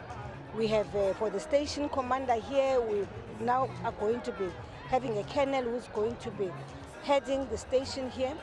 Not only that, people raise issues of network, Vodacom network, etc., that as they are being hijacked, once you want to contact the police station, it's difficult to do so. The Minister of Telecommunications is dealing with those issues. of dealing with issues of the network so that the people of Manguzi are not frustrated. They are able to contact the police when it is necessary for them to do so. There are many other issues. For instance, the Department of Environmental Affairs has young people from this area who are being trained in the area of environmental affairs in different fields, and they're doing very well. It's a degree. We have young people who have come in who are even, in fact, amongst the police. We've agreed that the police should begin to recruit young people from here. We now have young people who are at the college who, when they come back end of the year, they'll be coming to work here in Manguzi. So you don't have issues of transfers. You have people, young people from here who were born here. There's also a problem of attacks on people living with albinism, and we've had to address that. The Department of Social Development has been hard at work educating people about albinos and that they are normal human beings like me and you. So that campaign also has taken off and it's been there for quite some time. They are working with NGOs here in KwaZulu-Natal. There's also the anti-drug abuse campaign, which has been launched here also by the Department of Social Development, because we're picking up there are incidents of young people abusing drugs. We're dealing with that issue. Campaigns have taken off. But one of the most exciting things for me is the fact that a number of people here are going into business. We are developing small, medium businesses. We are forming cooperatives with the people of Manguzi. We've decided that Manguzi should become an infrastructure development area, meaning that there's going to be a lot of infrastructure which we are going to see here, which will be coming up.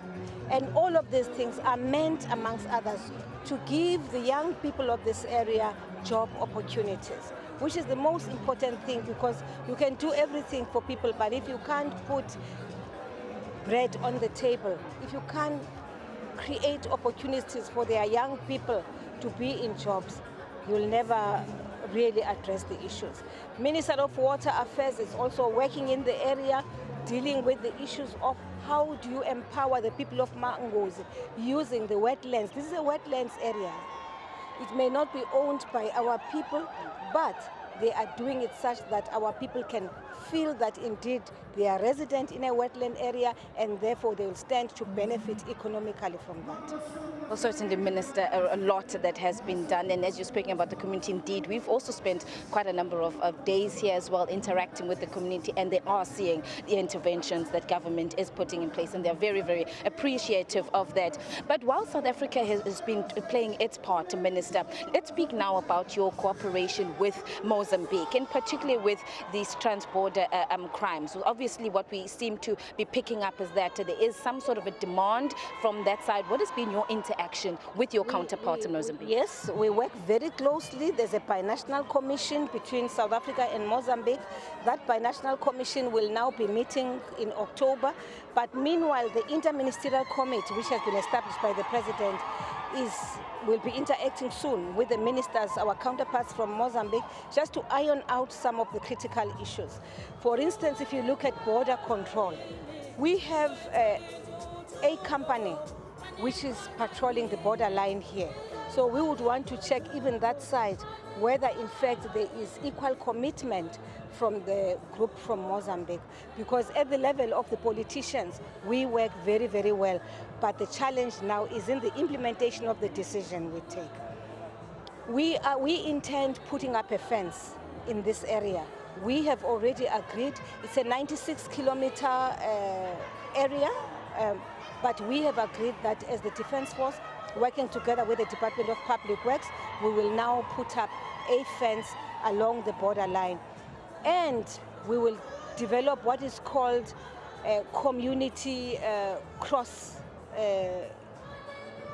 areas, where you have a facility which will, because the communities move in and out all the time, so we'll have that facility where communities will report to as they cross the border. And I know you're speaking of the fence, but Minister, but when we were with you, actually, in fact, even prior to your visit, had put up some temporary measures. We saw those large rocks that the military had put up, and the community was very appreciative of it because it was one of the interventions that you'd put up. And I know the KZN government is also speaking of the New Jersey barriers as well. Yes, New Jersey barrier.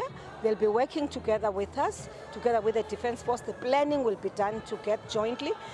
The boulders, it's a little embarrassing though to see that we've had to use boulders to block these vehicles from crossing the border line. But truth of the matter is something had to be done in the interim to prevent these criminals from taking people's vehicles from this side.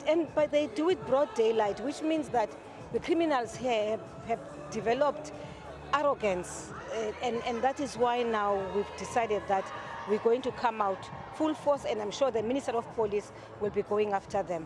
Thank you. Minister, thank you so much for your time, Minister of Defence, Nosiviwe Mapisa-Nqobolo, obviously taking us into detail on what government's interventions have been in this area. Cross-border crime has really affected negatively the communities of Mhlabuyalingana all the way up to Pongolo, those that border Swaziland as well as Mozambique. Of course, our program should be getting underway. In fact, as the Minister is moving away for us, she's getting ready to prepare to meet President Jacob Zuma. He will be arriving here very shortly, and of course President Jacob Zuma will be delivering that keynote address today, and we understand he's also going to be accompanied by the Deputy President Cyril Ramaphosa. So we'll be bringing you that live coverage, of course, of today's national celebrations here in Mhlabuyalingana studio. Back to you.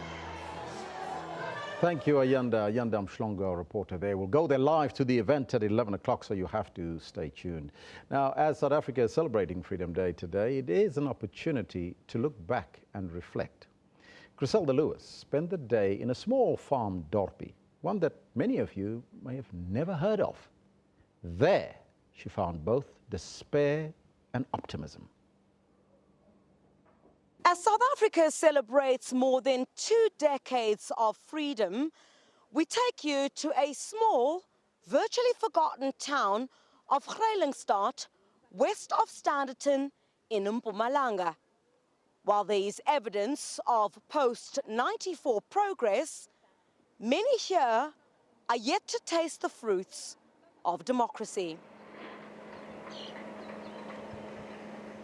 Vredingstaat, established in the early 1900s. A flourishing farming community, once its backbone. Now, a shadow of its former self, a ghost town where very little happens. We came across these young men who can attest to that. For as long as they can remember, unemployment has been a stumbling block to a better life. We are always sitting here. We've just come from looking for work. Nothing is happening. There is no progress here. So too, for this 68-year-old Gogo, Elizabeth Gwebu has lived in this shack for over 20 years. We're always being lied to. We just want water and electricity before anything else.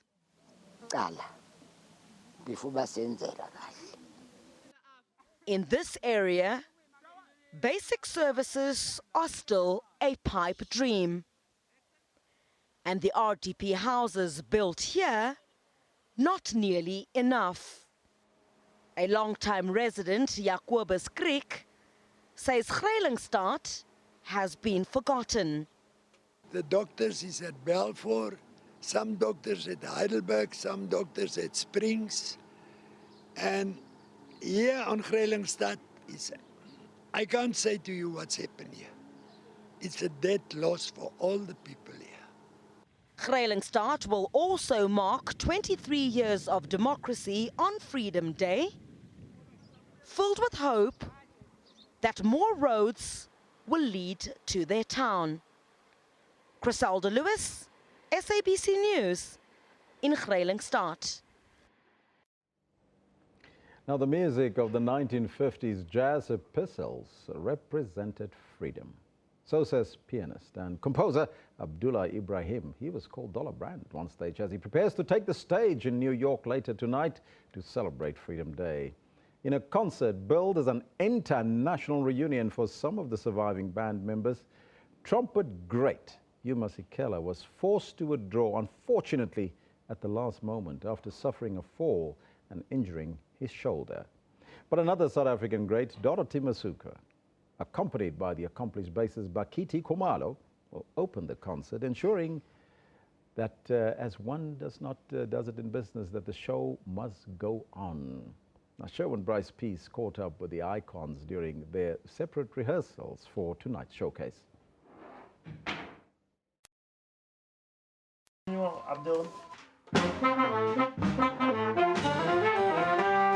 They settled on Dollar's moods while our camera was in the rehearsal studio, one of the original tracks that featured on the only album released by the Jazz Epistles in 1959. And while reunions of the group have happened in South Africa, this would have been their international coming together again. It came together when I basically learned about this story, which happened about 10 years ago. And it was almost like one of these stories that was too good to be true. I mean, as a journalist, we're always looking for what's the best story. And this seemed to me the best story with the most iconic, legendary players that nobody in America knew about, that everyone should. And the music itself that resulted from the story is also as great. Abdullah Ibrahim, Yuma Sikela and Jonas Gwangwa, the only surviving members of the original 6 Jazz Epistles, that included the late but hugely talented Kipi Muketsi on sax, Johnny Gertze on bass, and Makaya Nchoko on drums. We were young people at that time living under this horrendous thing that was being imposed on us, and we call apartheid. It denied us access to everything. It could not deny us. They could not deny access to ourselves. So we practiced in the music and went beyond these borders that they were trying to impose on us.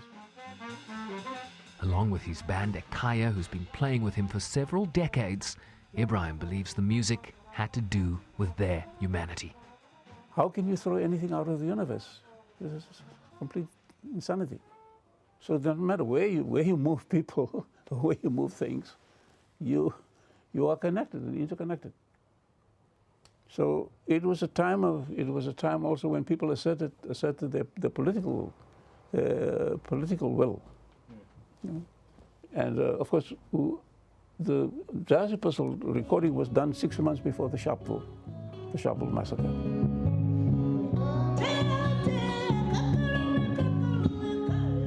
This African jazz singer also came to popularity in the 1950s, singing in a trio with the late Miriam Makeba and Dolly Ratebe. She's the opening act tonight.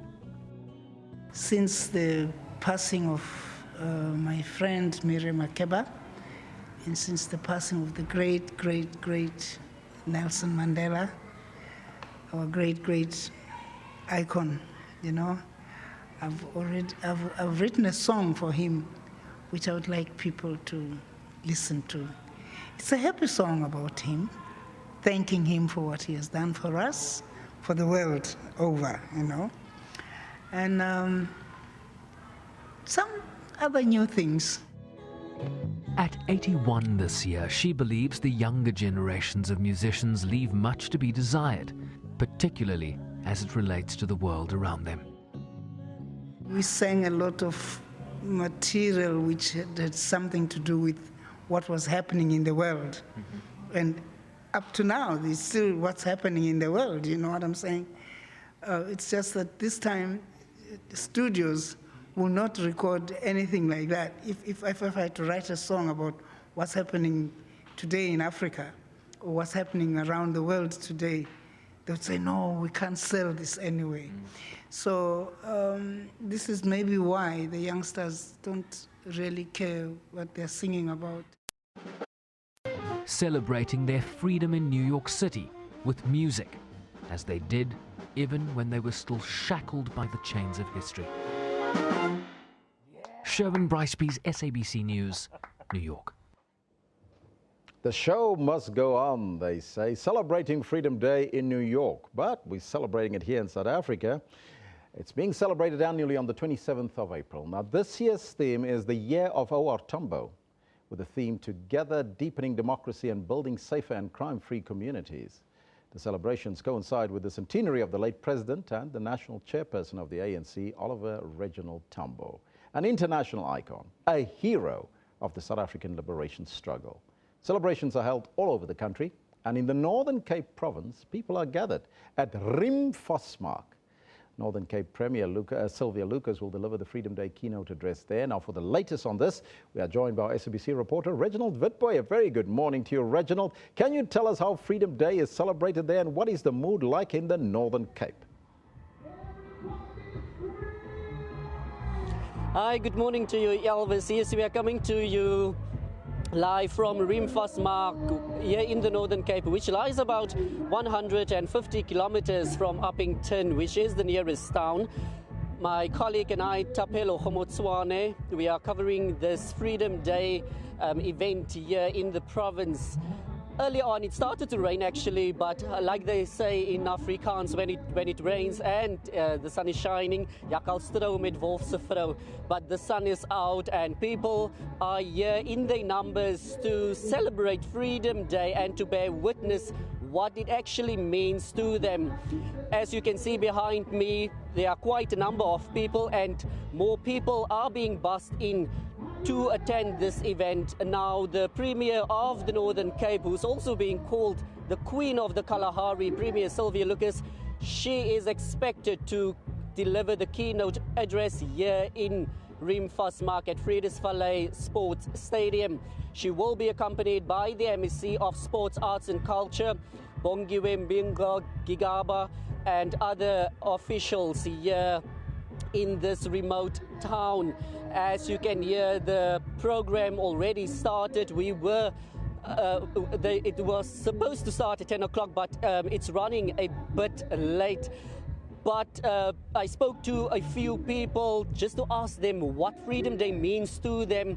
They say it means to be free and to live in a country where you can be yourself in a respectful way, and it need to be in a dignified manner to be respected. Also, they are actually complaining about service delivery, mixed feelings about that. Some say they get service delivery on time, some are complaining about education, racism, poverty, and also unemployment. But they are saying they are here to unite and also to celebrate this day. But Elvis, to speak to us now and just to tell us what Freedom Day means to her, I'm joined now by one resident, Leandra Basson. Leandra, good morning to you. Just tell me, what does Freedom Day mean to you as a young person? Good morning. To me, Freedom Day is what I've been taught in school and what I'm experiencing in real life. What I've been told is what His Excellency OR Tambo made towards this day that is possible for us, and for me in reality is to be free, to associate with whoever you want to associate with, to go to any institution without being discriminated. For me, it's a free day, feeling free and do whatever you like to do. And then also earlier on we spoke about some issues that you are worried about. Just tell us about those issues. Those issues for me as a young person is political-wise and trust-wise. For me, in the trust-wise, there was supposed to be an election that needs to be conducted on the 29th of April, but it was postponed only to the reason to the trustees know and not to the community. There is no transparency in our place. Political-wise, it's like favoritism, especially in our local municipality, where our people who are supposed to lead us, guide us, and give development to the people of Rimfosmark are not giving us that. And for me as a young person, I'm very worried. So as a young person, for me, I urge the Premier to intervene in this matter so that we can have employment, because the employment rate in Rimfosmark is very low. We're only relying on Seriti, which is very low. So please, Premier, come and listen to us. Thank you very much, Elvis. That was a resident here in Rimfosmark, Leandra Basson.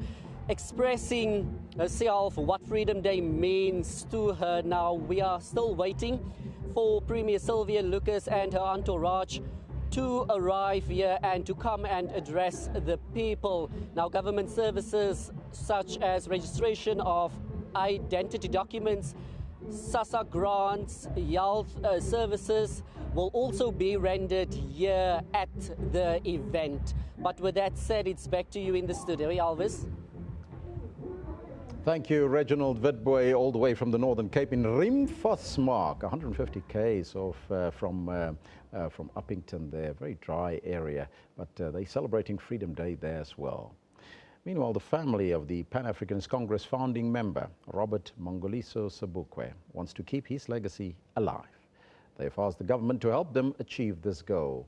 The family also believes his principles are still being undermined more than 20 years into the democratic era.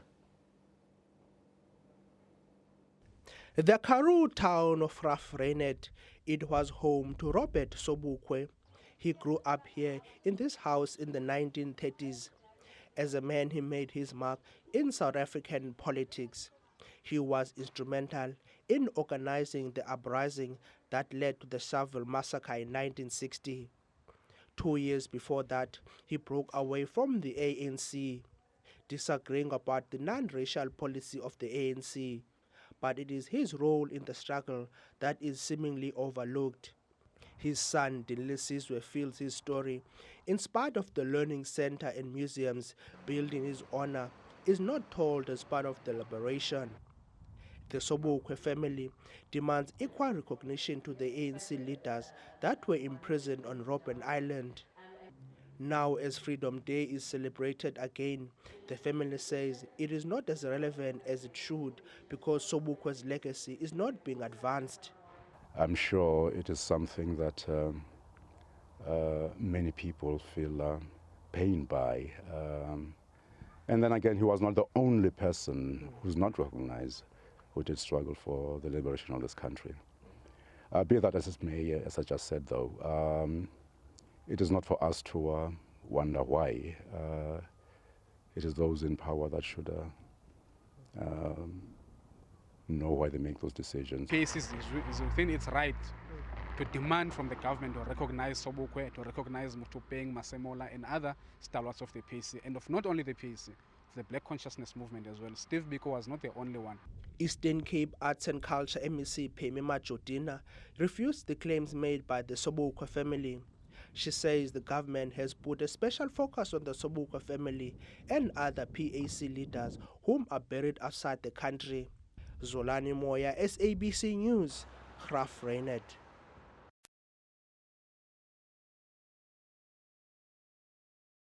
Remember that we're asking you a question, of course, and that relates to Freedom Day today. We'd like to find out from you, how free are you? 23 years into democracy. That's the question to you. I'd like to find out from you on the Twitter handle as well as on the Facebook page. Let's see what you have to say about this. This one from Mihle says, I'm not free. My idea of freedom is having leaders that respect constitutional law and not corrupt. Hashtag love you, SABC. Thank you, Mihle. We love you too. Keep on watching. Katlejo says, I have freedom of speech, freedom of expression, freedom of movement, but economically, I am not free, still living in starvation and poverty, says Katlejo. Becky says, we are landless, poor, unemployed and unemployable, slaughtered every day by criminals, protected by government. This one from Vuyisile Kumalo says, we are just in office and not in power. Thus, we aren't free yet. We must still reclaim our land and all key sectors of our economy. This one from Kabisi says, we need to think about transformation and land issue because we are not really free without them. Well, I tell you what, there's a lot more that we have to go through, but unfortunately we can't do all of them. So those are some of your comments on the poll, but on the question rather, if you are free. But on the poll, there's a poll that we're running. Let's see what we have on the poll today. We're asking you, are you happy with the court judgment on scrapping the nuclear deal? 584 votes in. 92% of you on the African continent are saying, yes, you are happy. 8% of you are saying no. There's 21 hours left. You can still keep on voting. But Barry Martin says that the President Jacob Zuma and the African National Congress are not worried about the nuclear deal, but to be involved in dirty money and corruption, so claims Barry. This one from Zwazi says, not happy at all, because that means we're going to rely rather on coal for power stations. Not at all, because there's renewable energy there. Errol Kluter says electric power is present in unlimited quantity and can drive the world's machinery without nuclear or any other of the common fuel, says Errol Kluter. Electric power, yeah, that's another idea there. Keep them coming. We'll read them as we continue. All your comments on the Facebook page as well as on the Twitter handle. Now, as the dawn, or rather at the dawn of, in fact, we're going to come back to that story, as South Africa celebrates 23 years of freedom, there's a number of opposition parties and civil society organizations that are marking the day by organizing a rally in Pretoria. The Reclaim Our Freedom rally is being held under the banner of the Freedom Movement. The National Prosecuting Authority has also lost all credibility. Of the three branches of the state, only the judiciary is still standing. We salute the indomitable spirit of our judges in the relentless defense of the South African Constitution. They are a dependable detachment in the war against corruption. In the end, good shall triumph and hope will be restored. We South Africans are resilient people. Throughout history, we have shown moral courage and strength. Our forebears gallantly resisted colonialism and apartheid. Gathered on Freedom Day in Tshwane, we declare and reaffirm the commitment of all people of South Africa, black and white, to join hands in the fight against those who seek to weaken our rainbow nation. Viva South Africa! Viva! Viva! Viva the people of South Africa! Viva! Viva!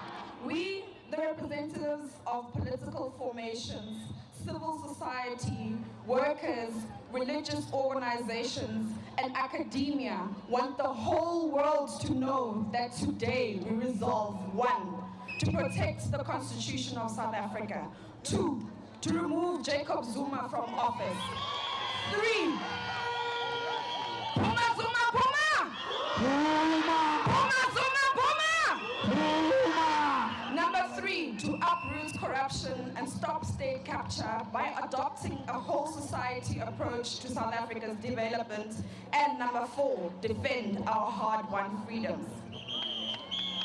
In pursuit of these noble objectives, we commit to mobilize all patriotic South Africans into an ongoing movement that will not rest until our objectives are met. Our next step will be to mobilize South Africans in an unprecedented show of public force to gather outside Parliament when the National Assembly convenes to debate a motion of no confidence against President Zuma. Such will be the final day when our honorable parliamentarians will have to choose between defending our country's constitution and siding with the corrupt forces that seek to soil the proud legacy of Nelson Mandela. Whatever the outcome of the parliamentary debate, we declare that the freedom movement shall remain a united front of organizations across the political spectrum, civil society, the religious fraternity, and labor that are always ready for action in pursuit of our commonly held objectives. A strong nation shows itself during trying times. Never since 1994 have we confronted a test sterner than our current leadership crisis. The history of our people is a gallant tale of resilience. We adopt the Tshwane Declaration to honor those who fought and died for our freedom and to secure a better future of posterity. We vow to defend our country with all our strength. Power to the people! Power to the people! Power!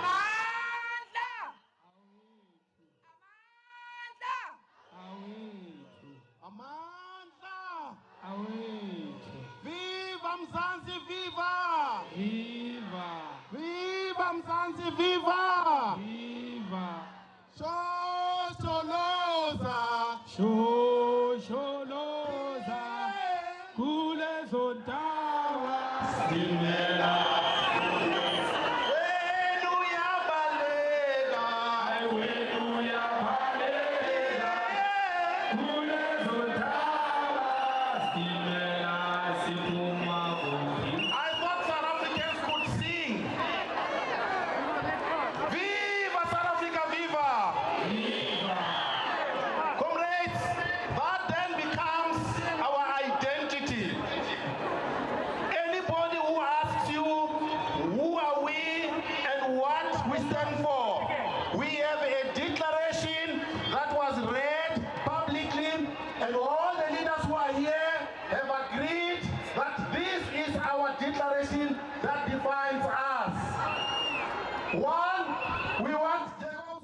To defend our constitution.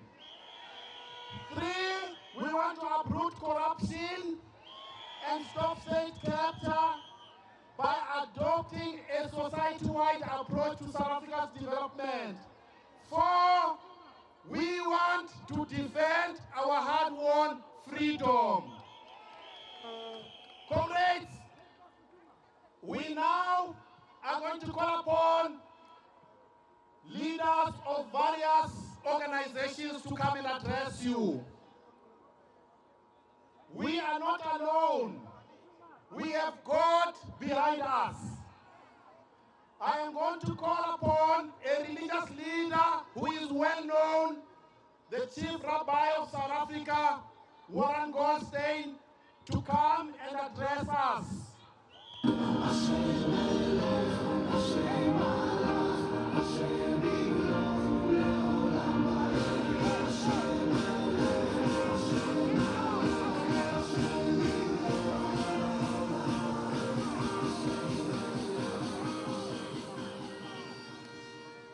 Okay, let's give a red card to the...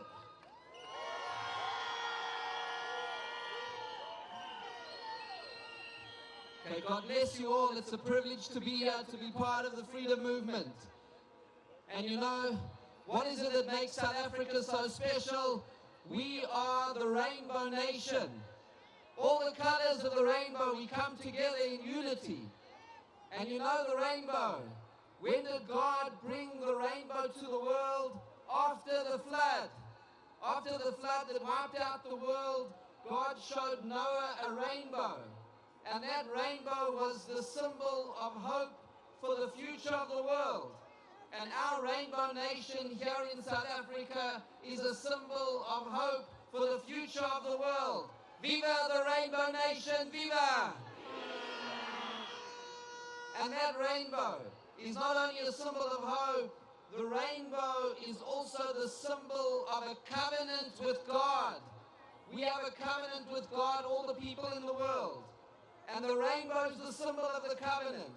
And the covenant with God says that we must be honest, that we must be good, that we must help people, that we must be kind, that we must be generous. That is what the rainbow means. And our Rainbow Nation says to the world, South Africans are good people. We are honest people. We want to do good for the world. We want to build a great country. We want to help one another. We want to build a country of honesty and integrity and decency and compassion. And that is why we are all here today, to say to the President and to say to the government and to say to the whole country, we are the Rainbow Nation. We are unified. We are committed to God and we're committed to God's values to build a great country. So let's all go together forward with God's blessings. May God Almighty bless every South African. May God bless this amazing Rainbow Nation. Viva the Rainbow Nation, viva! Viva South Africa, viva! Amandla! Awetu! God bless you all and thank you. Amandla! Awetu! Viva South Africa, viva! Viva! Viva Mzansi, viva! Viva! Panzi na makupta panzi!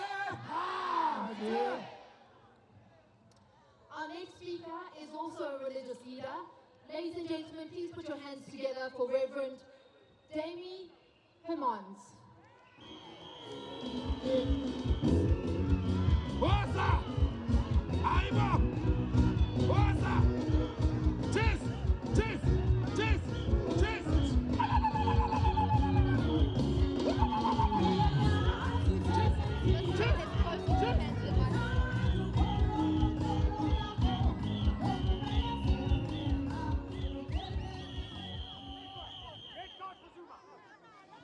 Viva South Africa, viva!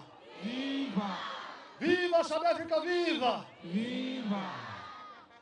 So we come this morning to let the South African government know, specifically the presidency, that we have red-carded them.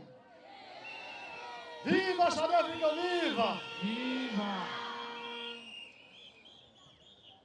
Corruption, state capture, Pravin Gordhan, Treasury, Jacob Zuma, presidency, and lest we forget, e-tolls. These have all become swear words in our national discourse. Whenever any of us outside, and now even within the African National Congress, mention any of these words or these names, be it on public platforms such as these or in private conversations, we are immediately labeled as ANC haters, counter-revolutionaries, enemies of the state. And the latest label that has been labeled on us is agents of racist white monopoly capital. When we ask for answers, we are labeled as clever blacks, as if we do not have the right to ask the questions of our elected leaders. Yet many of our people are starting to ask the uncomfortable questions. Young and old, rich and poor, all of us want to know. Sadly, no answers are forthcoming. Instead, we are fed a regular diet of lies upon lies. We are told to blindly trust the current incumbent and his executive, even if it's proven beyond reasonable doubt that they have lied to us, for it is his constitutional prerogative, we are told, to manage the executive as he sees fit. But Mr. President, today we are come and we want to tell you that it is not your constitutional prerogative to lie to us, to mislead us as an entire nation for the benefit of your personal narrow interests. We, the citizens of this republic, do not owe you or your family and friends any unquestioning, blind allegiance. We, the citizens... Those are a number of opposition parties and civil society organizations that are making the day by, or marking the day by organizing that rally in Pretoria, the Reclaim Our Freedom rally, being held under the banner of the Freedom Movement. There you have it. That's where we got to leave it for now. They have a constitutional right to work for the same.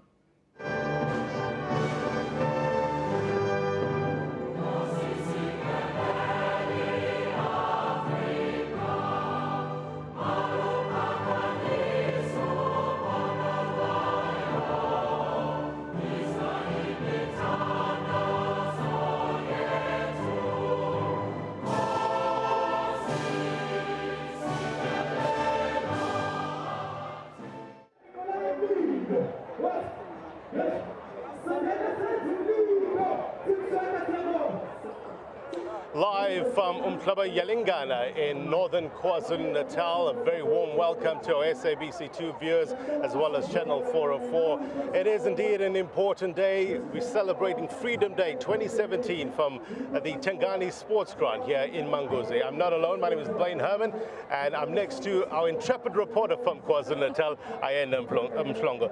Ayanda, a very good morning to you. It is indeed been a busy morning, heading towards 11 o'clock now. Official proceedings about to start. This is a very special, significant area, isn't it? The president was here recently. Cross-border crime, very topical. What have you heard? You've been covering a lot of stories on the ground. Blaine, firstly, good morning to you and to our viewers. Absolutely, you know, this is an area that I've been focusing on for over a year now because of the issues of cross-border crimes, and I can tell you the pain and the suffering that these people have been going through. For me, just maybe to understand, because we've been speaking about these cross-border crimes and these syndicates that have been targeting 4x4 vehicles, but let me just paint it for you and also for our viewers to understand. As you know, that this area is largely rural. The people of this area are really, really poor, reliant on agriculture as a means of livelihood. Now, what the people would normally do is that they form cooperatives, and in these cooperatives they then sell off that produce, and that is how they're able to make a living. That is how they're able to survive. Their children go to school using that money. Now, if you take away a single vehicle, a 4x4 vehicle in which they use to transport these produce, so they're able to make a way to get some money, you're talking about roughly, if there are 10 people involved in one single cooperative, you're talking about an excess of about 200 people, their dependents that are now also going to suffer. So that I'm just trying to make a picture for people to really understand how important this is. And when they spoke about this being, these crimes reaching crisis levels, when they spoke about them becoming prisoners, they regarded themselves very unfortunately as the forgotten people of KwaZulu-Natal. Of course, you and I know that we've traveled from Durban about 5 hours to this particular area, and they were saying that they are under siege from these criminal gangs. It's not just about the brutality when they come in and they assault women and children. It's for them, it's taking away their livelihood. That is why they then decided that the President Jacob Zuma was their last hope. And indeed, the President responded to that call, and on the 14th of March, he visited this area. In fact, he really spent time. He visited the local police station because there were some concerns about the police station. He then went to the actual border and inspected the border fence, which really leaves much to be desired there, because that's how the criminals and the counterfeit goods are also being smuggled back and forth. And he then said, realize the need and the importance that there really needs to be urgent government intervention. Let me just give the viewers a bit of perspective. We are coming to you from an area which is a short distance away from the Mozambican border. It's about 15 to 20 minutes away from the Mozambican border. And this is where President Jacob Zuma, I think he's going to outline what he found when he last came here, some of the interventions. The mood on the ground, Ayanda, from the build up to this, when people heard that Freedom Day celebrations are coming to Yalingana, what was the mood? I'm sure it was a palpable sense of excitement. Absolutely. They were so excited. I remember, in fact, getting a call from one of the elderly men who were with the president when he announced that Freedom Day was going to take place. A week after, he called to say, my child, are you sure that the president is coming? It was the first time. I'm 98 years old, and I'd never been so close to a head of state. And I'm so happy to see the president. Are you sure that he's going to come? And I said, yes, absolutely. Freedom Day is going to take place here. They are very excited about, and this is the first national event that has taken place in this particular era. President Jacob Zuma, the first president of South Africa to ever have visited this area. So that should says a lot about him and how he sees the importance of these people. And certainly they're looking forward to the interventions and also just highlighting the other plight of this area economically, tourism as well. And earlier on you were speaking about how beautiful the area is. We're also surrounded by the Ismangaliso wetlands, which is also a World Heritage Site. Unspoiled natural as well as cultural attractions, isn't it? The National Ceremonial Guard behind us is getting ready to provide a guard of honor for the Commander-in-Chief. And let's now bring in Brigadier General Portia More. She's from the SA Air Force. Ma'am, thank you very much indeed for your time. The military is taking this part over, so to speak. They will be providing a guard of honor for the Commander-in-Chief, President Jacob Zuma. Talk us through the proceedings. Okay, we are going to have our National Ceremonial Guard that is already in place, waiting for the chief, our Commander-in-Chief, to come in. What is going to happen? The Commander-in-Chief is going to wait there until we have finished with the synchronizing of all the times, because we don't want any mistake to happen. You know, with the military, precision and everything must be on time. Everything must be on time. Yes. We were sensitized to that during Armed Forces Day that was held in Durban in February. So we really saw the might of the military. And I guess it's a symbol of national pride, isn't it? And worth celebrating on Freedom Day. Yes, it is. Maybe if I can just finish off with taking you through. Once the president comes in, he will climb up the podium, and what is going to happen while he's waiting there, there is going to be 3 helicopters that will be flying through from, I'm not sure this side, showing it will be it's called a salute flight. And that salute flight has got 2 national flags and 1 South African National Defence Force. And here we're talking about the military helicopters, the A109. Yes, we're talking about the A109s, and those A109s, I don't know whether I should tell you, they came here, I think by Tuesday. They were already here to prepare for this prestigious occasion. And if I can, I don't know whether you want me to give you the names of the pilots that will be flying those aircraft. Yes, we have a Major Rabi, then a Captain Holobera, then we have the last one is going to be a Captain Maleba. These 3 pilots, what sort of honor is it for them to be flying these machines on a day like this? No, it is really an honor for them. I mean, flying the national flag is an honor already. So I think wherever they are at the moment, they are very proud to see themselves as being part of this and as being part of the history of South Africa. What sort of preparation goes into staging something like this? There's a lot that goes with this. There's training before the day. We come here. We do we practice whatever we're supposed to do on the day.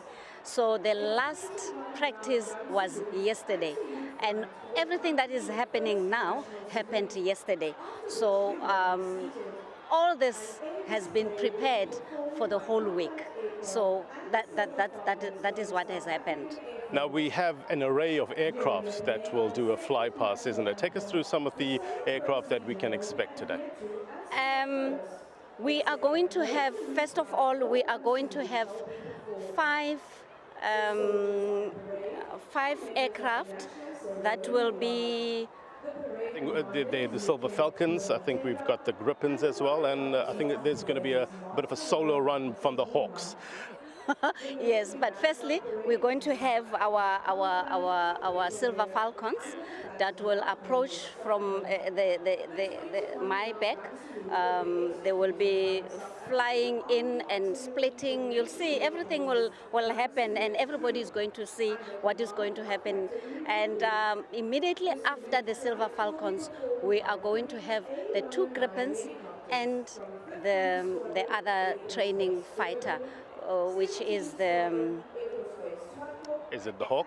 The Hawk, yes, and the Hawk. So those 3 will be flying together, and they will also break, and we will also have our Hawk flying alone and the Gripen flying alone. So that's something that is going to be very exciting for our members in this region, so that they can see what we have as the South African National Defence Force. The Gripens and the Hawks, are they currently in the air at the moment? Yes, they are already on air because they take about 40 minutes. They will be flying from Makado to the venue. And how long does it take for them? It takes about 40 minutes to be here. So we know they have taken off from Makado. So we're just waiting for the parade to start, and everything will just flow. I mean, the military's job is to protect our territorial integrity, isn't it? And protect us as people. For you personally, Brigadier General More, how do you feel on a day like this, Freedom Day, being part of such a national day of importance? We, as the Defence Force, play a big role in this. By playing a big role, I'm saying we are mostly responsible for the ceremonial part. And the ceremonial part is the job of the Defence Force. We have to play our role for the ceremonial part for the president, because wherever the president goes to events like this and needs, especially this event, he needs to take a salute from the Defence Force. The Commander-in-Chief is currently coming in. He is being escorted by the military police, I understand? Yes, it's the ceremonial part. You can see they are driving they will always accompany him before he arrives. So he's going to wait until there's time for him to go. Actually, he's not going to even wait now, because I think it's time already so that he can go up. Come in through. So, and then we'll have the National Ceremonial Guard and the military helicopters, the A109s that we are speaking about. I think they'll be performing the fly past. Yes, the National Ceremonial Guard is already in place, as you can see. And once the president goes up the podium, then that's when the 21 gun salute will be done, and the 3 helicopters will be going past for this the flights, the salute flight. Yes. Those fighters, will they follow shortly after the fly past by the military helicopters? No, they will only the fighters will only come after the Silver Falcons. See. A huge roar as President Jacob Zuma exits his vehicle. He will make his way down this red carpet to the podium where he will take the salute, as well as the national anthem will be played and the 21 gun salute will be fired off.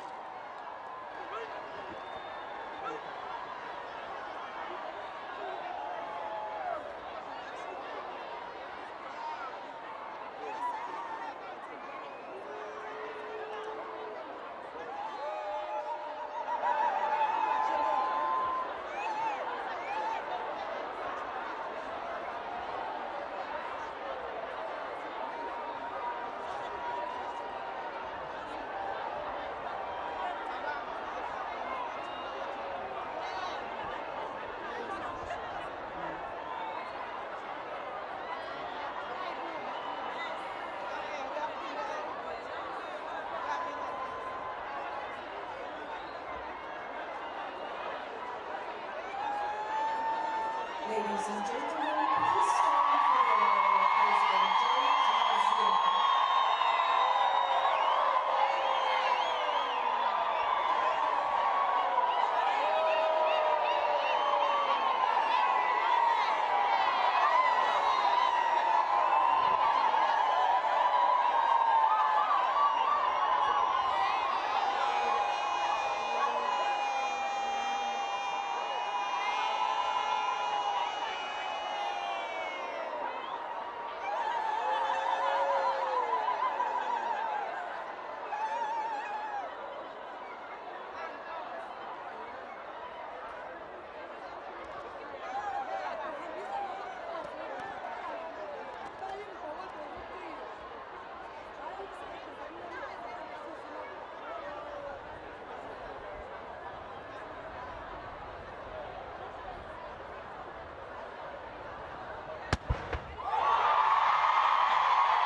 Ladies and gentlemen, you may be seated.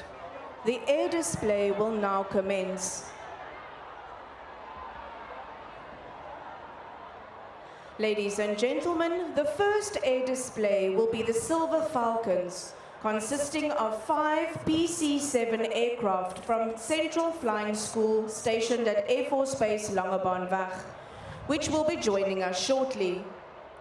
These aircraft are utilized for training future pilots to be utilized in the South African Air Force. These aircraft are flown by instructors, namely Major Gentles with 3,900 hours, Major Wilcox with 3,500 hours, Major Tangana with 1,900 hours, Captain Badenhorst, which is our first female pilot, 1,300 hours, and Captain Mutluwane with 1,600 hours.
What a special day it is for the people of Mhlabu Lingana. National Freedom Day, celebrating 23 years of democracy in South Africa. And joining me now as we continue with our taking us through the military parade, we have our Air Force now. Yes. They are up in the air, and I'm once again joined by Brigadier General More. We've been eagerly awaiting. Just look at the screams from the community. They are so excited to see this. It's the first time that they've seen such a spectacle taking place in this part of KwaZulu-Natal. Yes, we are very glad to be around KwaZulu-Natal, and I think it's the first time they see this. And maybe if I can just explain a bit, this aircraft, we usually do our demonstrations with this aircraft, but the aircraft, we usually use it for training. This is the aircraft that is based at Air Force Base Langebaanweg, which is our training base for pilots. So we use this. This is just modified a bit for this role. I think if you can go back to the 2010 World Cup, Soccer World Cup and all that, you remember we brought this along. So this is what is happening presently. We are bringing this to the people so that the people can see what they have. It's not ours, but it's for the people. Remember, we're saying we are protecting our territory. So this is something to show our people.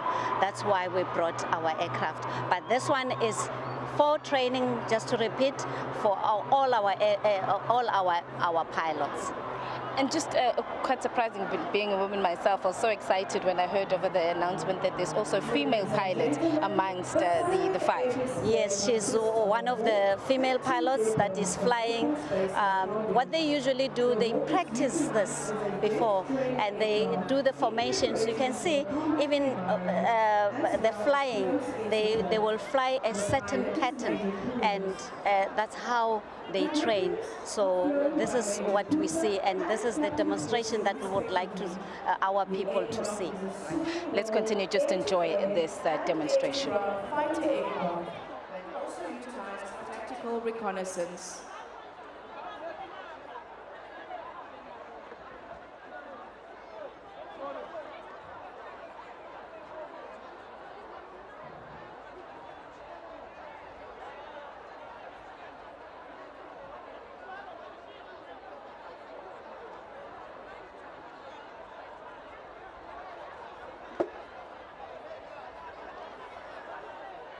I will just repeat the last announcement, is that the following air display consists of a Hawk and 2 Gripens from Air Force Base Makadu. The Hawk is utilized as a jet trainer aircraft in preparation for the combat environment as well as close air support. The pilot is Major Coombs. The Gripens are flown by Major Cooper and Captain Huisen respectively. The aircraft is a swing-roll air-to-air and air-to-ground fighter aircraft and also utilized for tactical reconnaissance.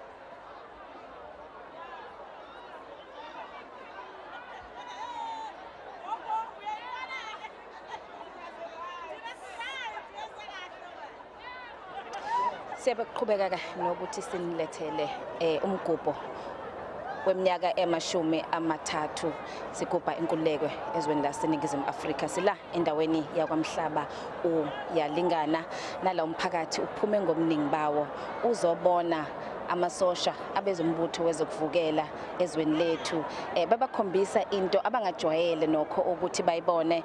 Sibonile nomongameli uJacob Zuma usefikile naye uyabukela lokho ekwenziwa abezombutho wezokuvikela. Siyaqhubeka ke noxoxa no Brigadier General Umoya ma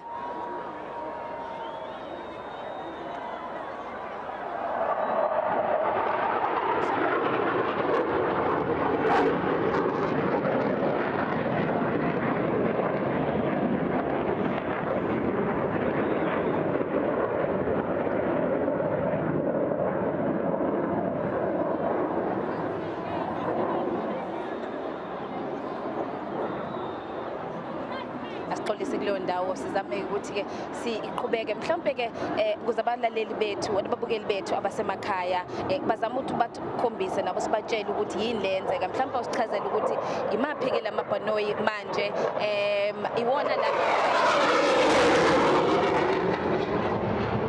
anomsindo kakhulu kodwa iwona la besithe aqhamuka ngasendaweni esiswazi wona aqhamuka ngase Makhado, but mabeza la bandlule ngaseswazini beza ngapha. Lama bhanoyi lawa ilama bhanoyi lawa one of them mhlawumbe ngizawuexplaina nge-English. It's an attack, it's a attack. Oh, okay.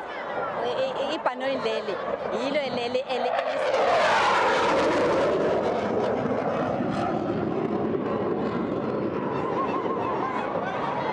lisetshenziswa for uku-attacker and nokuzivikela nje as a whole. But sine two types ezila. The first type ama Gripen I2, and then eyesithathu bayibiza ilena i-hawk. So zoyi 3 yizo eziflya lana. And then le hawk le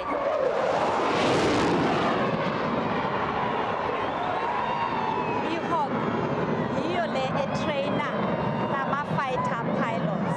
So that is what is happening now. Ukukhuluma ngawo ke ama-pilot mhlawumbe usixoxele ngabo ukuthi obani ama-pilot siyazi ukuthi zonke lezi ndiza sike sayibona bekhona nabantu besifazane mhlawumbe usixoxele njengabo. Okay, kulama aircraft lawa flyayo akuna umuntu wesifazane, kodwa we do have ebhasini abantu besifazane, but at the moment flyer ama-Gripen uyi-1 ulona uMajor Cooper, and then the next one uMajor Hussein, and then i-aircraft enye i-Hawk iflywa ulona ke omunye nayo uMajor Combs.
Ladies and gentlemen, you may be seated. This concludes the South African National Defence Force participation in the Freedom Day celebrations. Thank you for your attendance and enjoy the rest of your day.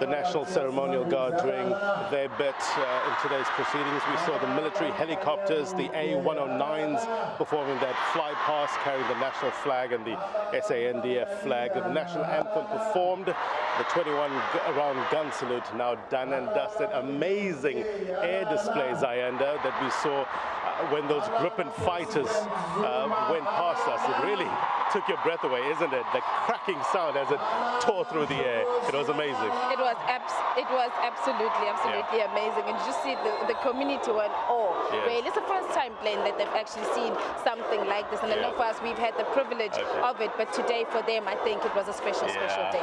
The formal proceeding is about to start. Let's take you live inside the marquee.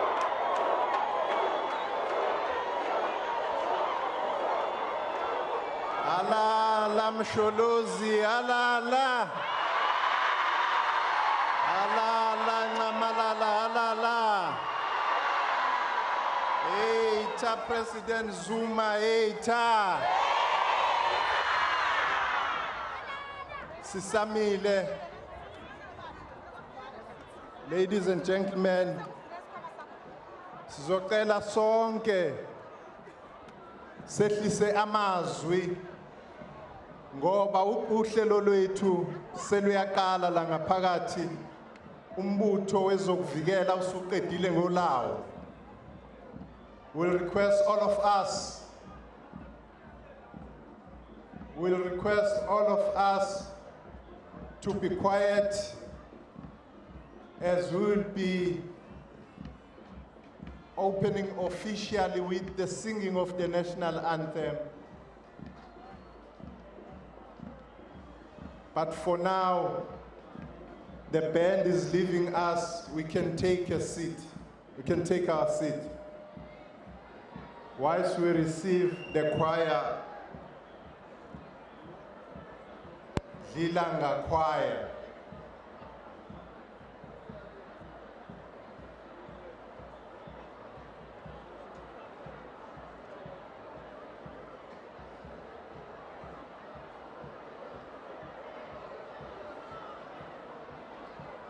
Long live Freedom Day, long live. Long live Freedom Day, long live. Alala inkululeko yethu, alala. Alala South Africa, alala. Alala SANDF, alala. Alala the Ministry of Defense, alala.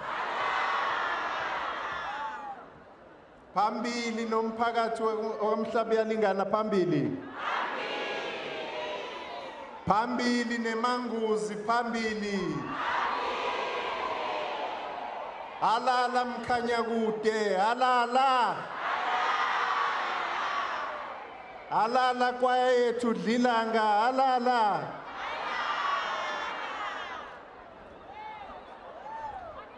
We will respectfully request amamashal awasize lapho. Awasize amamashal ngalapho. Sehlise nje umsindo.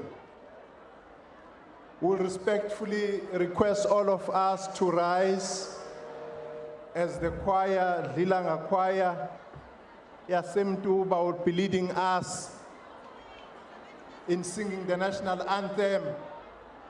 Sonke gebeslisa sicela sithule iziqhoko.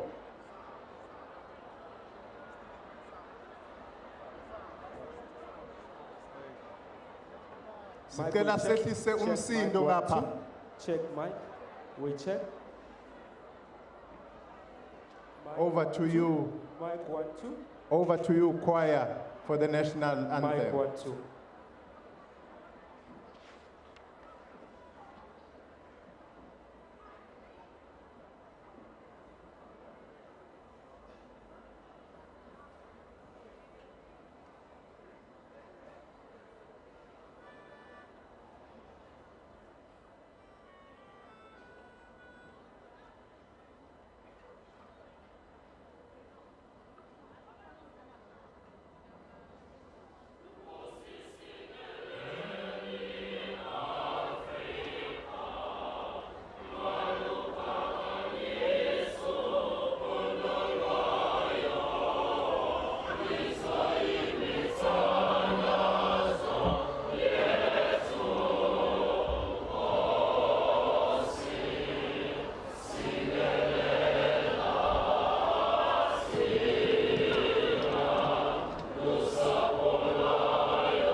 can take our seat. Can all be seated. Thank you. Thank you, our choir, Lilanga Choir, from Tuba Tuba.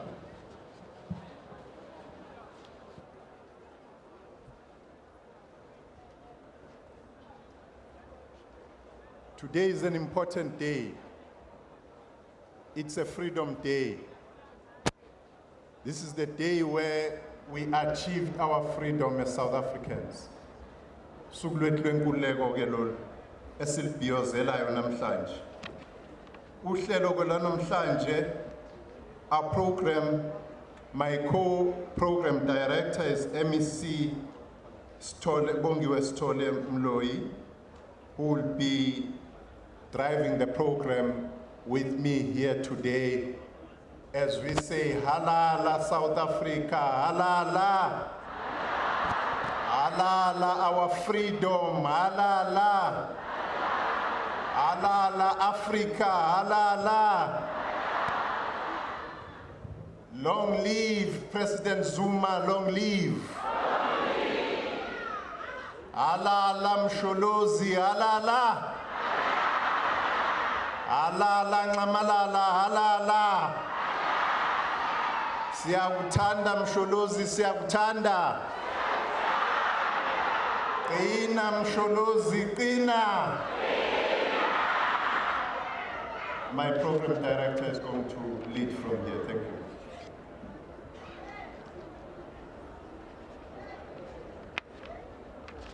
Thank you. Thank you, my colleague, Minister Mthethwa, His Excellency the President, Honorable J.G. Zuma, His Excellency Deputy President, Honorable Ramaphosa, MECs, ministers present, Amakhosi Asendlunkulu, Acting Premier, Honorable Zigalala, and all MECs that are present here, deputy ministers as well, mayors from all districts, mayors from local, deputy mayors, speakers, councillors, officials from all departments of government gathered here. It's a very good morning. The theme for this year is saying, we are celebrating the freedom. We are commemorating the day that we felt that we were free as South Africans, where we were able to exercise our right to vote and to elect our own government, the government of the people, for the people, by the people.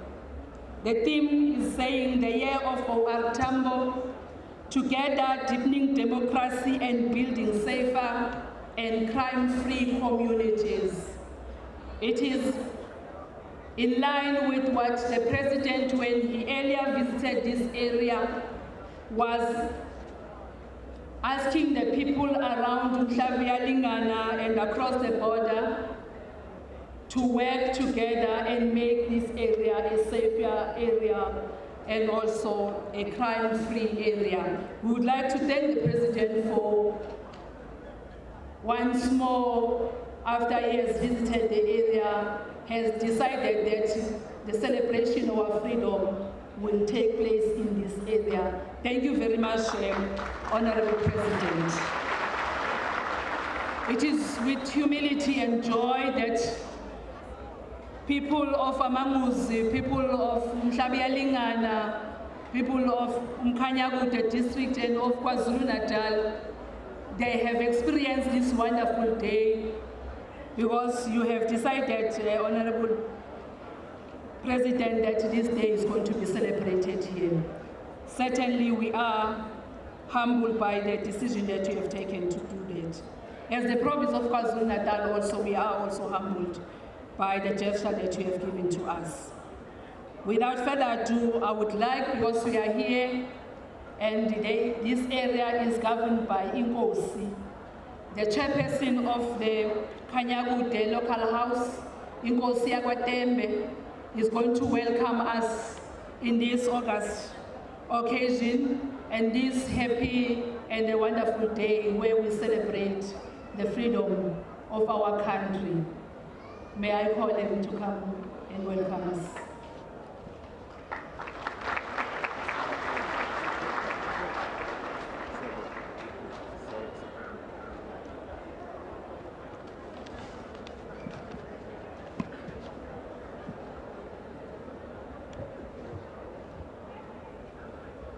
Baphathi bohlelo umhlonishwa uMEC okwiprovince yakithi kwaZulu Natal umhlonishwa Sithole Mloyi umhlonishwa uNyambose ophathe uhlelo lokubambisana nomhlonishwa uSithole Mloyi umhlonishwa umongameli wezwe lakithi eNingizimu Afrika umhlonishwa uNcamalala esijabula kakhulu siyisizwe salapha kwaTembe siyisizwe salapha eMkhanyakude ukuba sibe ndawonye namhlanje eNcamalala umhlonishwa isekela mongameli eliphakathi kwethu umhlonishwa uRamaphosa esijabula kakhulu ukuba ebe kunye nathi kulolu suku lokugubha inkululeko abahlonishwa bonke abavela kunational engengabagagula ngabanye kepha sizizwa sinemfudumalo uma ngabe sinabahlonishwa abaphathiswe izindaba zesizwe ukuba bezoba kunye nathi ekuhlanganyeleni ugubha usuku lwanamhlanje abahlonishwa bama-provinces ahlukahlukene abathe abazoba kunye nathi ukubungaza lolu suku oluyingqophamlando ezweni sakithi saseNingizimu Afrika sifisa uba nabo sibe bingelele ngokukhulu ukuzithoba usihlalo wendlu yabaholi bomdabu Inkosi ehloniphekile yaseMadungeni ekunye nathi egameni lamakhosi onke akwaZulu Natal sidlulisa ukubonga kakhulu ukuthi bekunye nathi amakhosi asendlunkulu esifunda sakithi eMkhanyakude athe nawo aweze ezozimazisa lolu suku olingqophamlando sibonga kakhulu amakhosi endlunkulu izimeya ezibalekile ezivele ezindane ezahlukahlukene kepha singabakhohlwa osokhaya okuyimeya yethu district ubaba uMkhombo kanye nemeya usokhaya ubaba uNyambose amalungu eshamthetho kunational kanye nakuma provinces ahlukahlukene siyafisa na ukuba siwabingelele ngokukhulu ukuzithoba uprima wethu kwisifunda sakwaZulu Natal omelwe ubaba umhlonishwa uzikalala siyabonga kakhulu ukuba sibe ndawonye osukwini oluyingqophamlando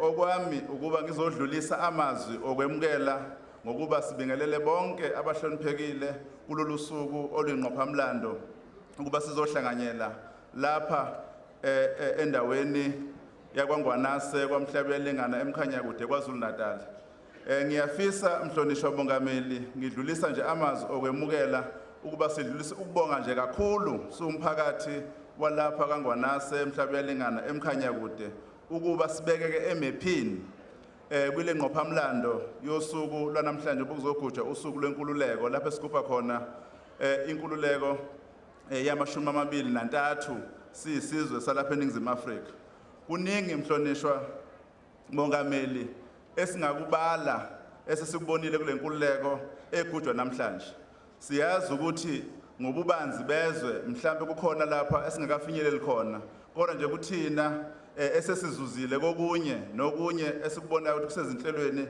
siyafisa ukuba sizokalise ukubonga kakhulu ukuba kube khona ukubambisana okuyilolu hlobo esiyilo siyakholela ukuthi isizwe sakhiwa ngokubambisana kanye nokuhloniphana siyafisa kanje nasegameni labaholi bomdabu ukuba sikugqamise kakhulu ukuhlonipha ukuze sizokwazi ukuba sibekezelelane nalana ukubonakala khona ukuthi okunye akafinyeleli kepha zikhona inhlelo ezibekela ukuthi ngelinye ilanga kuzokwazi ukuphothuleka ngiyafisa umhlonishwa mongameli nakuba nginikeza ithuba lokuthi ngibingelele kodwa ke ngiregister ezinye zezinto ezibonakala zisequlwini eliphezulu engeke sikwazi ukuba singazidaluli nakuba sinikezwe elinye ithuba kodwa umuntu bese khuluma kunye sinenkinga mhlonishwa engeke sikwazi ukuba singayisho malanga onke uma ngabe kukhona abahlonishwa phambi kwethu. Sinenkinga yobugebengu obudlulele kule ndawo lapha emhlaba uyalingana namkhanya kude noma kwiprovince yakethu KwaZulu-Natal. Ichilo elibi elokuthi sisendaweni esondelene neborder eyenza ukuthi sibabantu abathinteka kakhulu mangabe kuthinteka ubugebengu. Siyafisa ukuthi leyo ndima leyo ke ibhekwe ngeso lokhozi ukuze abantu bakithi behlale ngokuvikeleka lenkululeko esikhuluma ngayo bekwazi ukuthi beyithinte ngezandla noma beyibone ngamehlo. Siyafisa mhlonishwa mongameli kwezinye zezinto esibona ukuthi uhulumeni usezamile ube ihambele phambili kodwa ke azikafinyeleli kubantu bakithi ngesikhulu sivinini indaba eziphathelene nomhlaba. Siyafisa ukuthi abantu bakithi umnotho esikhuluma ngawo bewuthola emhlabathini abahleli kuwona. Ngakho siyafisa ukuthi inhlelo zomhlaba zisondele eduzane nabantu ngobe akukho kunye ongahlukwenza uma ngabe umhlali walapha emhlaba uyalingana ngaphansi kokuba kutholakala amathuba emisebenzi. Imisebenzi esizosithola soyithola ngobe sivukuza khona emhlabathini esithele kuwona kodwa ngesho elikhulu ingxenye yomhlaba ayikho kuthina. Siye saba nethemba mhlonishwa mongameli ukuthi uma ngabe isimangaliso Wetland Park Authority sasibekwe kahle ukuzuzisa abantu bakithi ngaba sikhali ngamathuba emnotho namhlanje. Sizihambile izindawo nakwiprovince yakithi siyathola ukuthi abanye bethu bahleli ngokusondelana nengcebo abasuke babelwe yona njengolwandle lapho bakwazi ukuthi benikezele khona amathuba okuvakasha nezokungcebeleka nomakhelwane bethu ngobunjalo nakhona sithola ukuthi kuyinto ethi ayifani. Kepha thina sikule ngxenye lapha emkhanya kude sizizwa sicindezelekile. Siyafisa ke mhlonishwa mongameli njengoba siphathisiwe kuma level ahlukene ukuba sikhulumisa abantu bakithi ngentuthuko ukuthi singabi namahloni ukuthi sisho ukuthi intuthuko esozuza kuyona yilena esinikezwe umdali yona. Siyafisa mhlonishwa mongameli leyo ndaba leyo ke kungabi indaba esizoyikhuluma kepha singasondelani nezixazululo zayo. Ngalawo mazwi amafushane kuningi umuntu angahle kudlulise kodwa kulokho okubili nokuthathu uma kungabhekeka khona sizozizwa nathi siyingxenye yale nkululeko esigubha namhlanje. Ngiyabonga kakhulu umphathi ohlelo ngethuba ngiphela.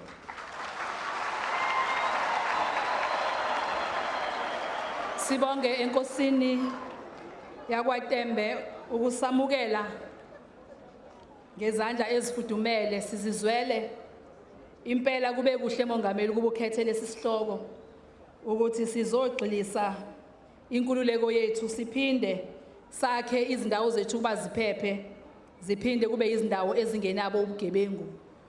Nenkosi ihamba kulawo mazwi mongameli wezwe. Ngingachithi ke isikhathi ngizothanda ukuba sidlulele phambili ohlelweni lethu sibize ibambela lika Ndunankulu ubaba Honorable uZikalala ukuba eze azosipha inkulumo emele isifundazwe soKwaZulu-Natal Khuzeni.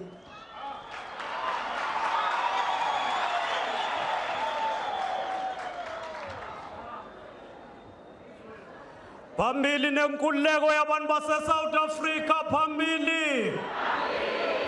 Phambili nenkululeko yezomnotho e-South Africa phambili. Mawubuye umhlaba wethu mawubuye. Mawubuye umhlaba wethu mawubuye. Siyabonga. Batsohlelo Baba Kosinathi Mthethwa Ngqongqoshe nomama umloyi uMEC His Excellency President Jacob Gedleyihlekisa Zuma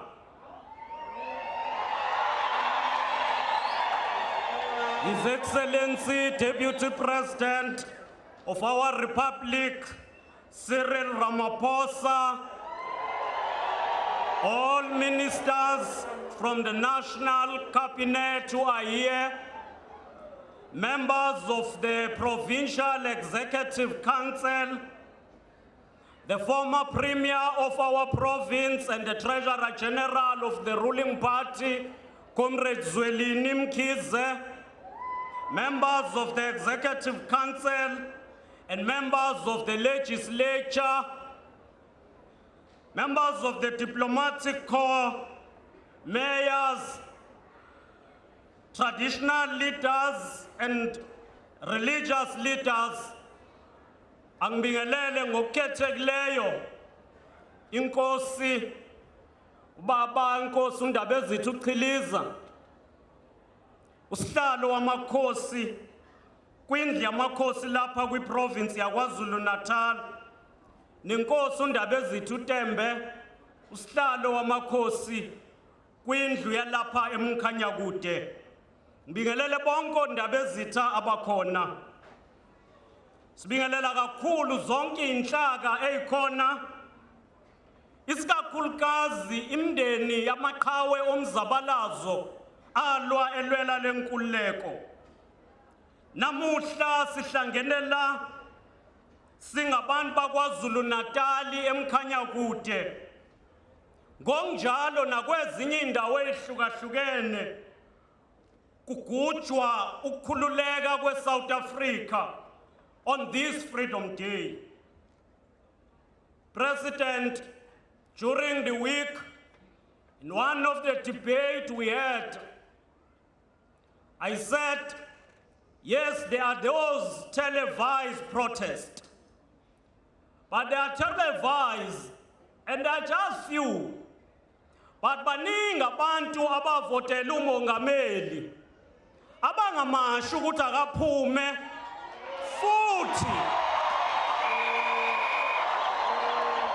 futhi labo abamashayo abalisebenzisi ilungelo lokumasha, kodwa bebebazi ukuthi nalabo abavotela upresident banalo ilungelo lokumasha.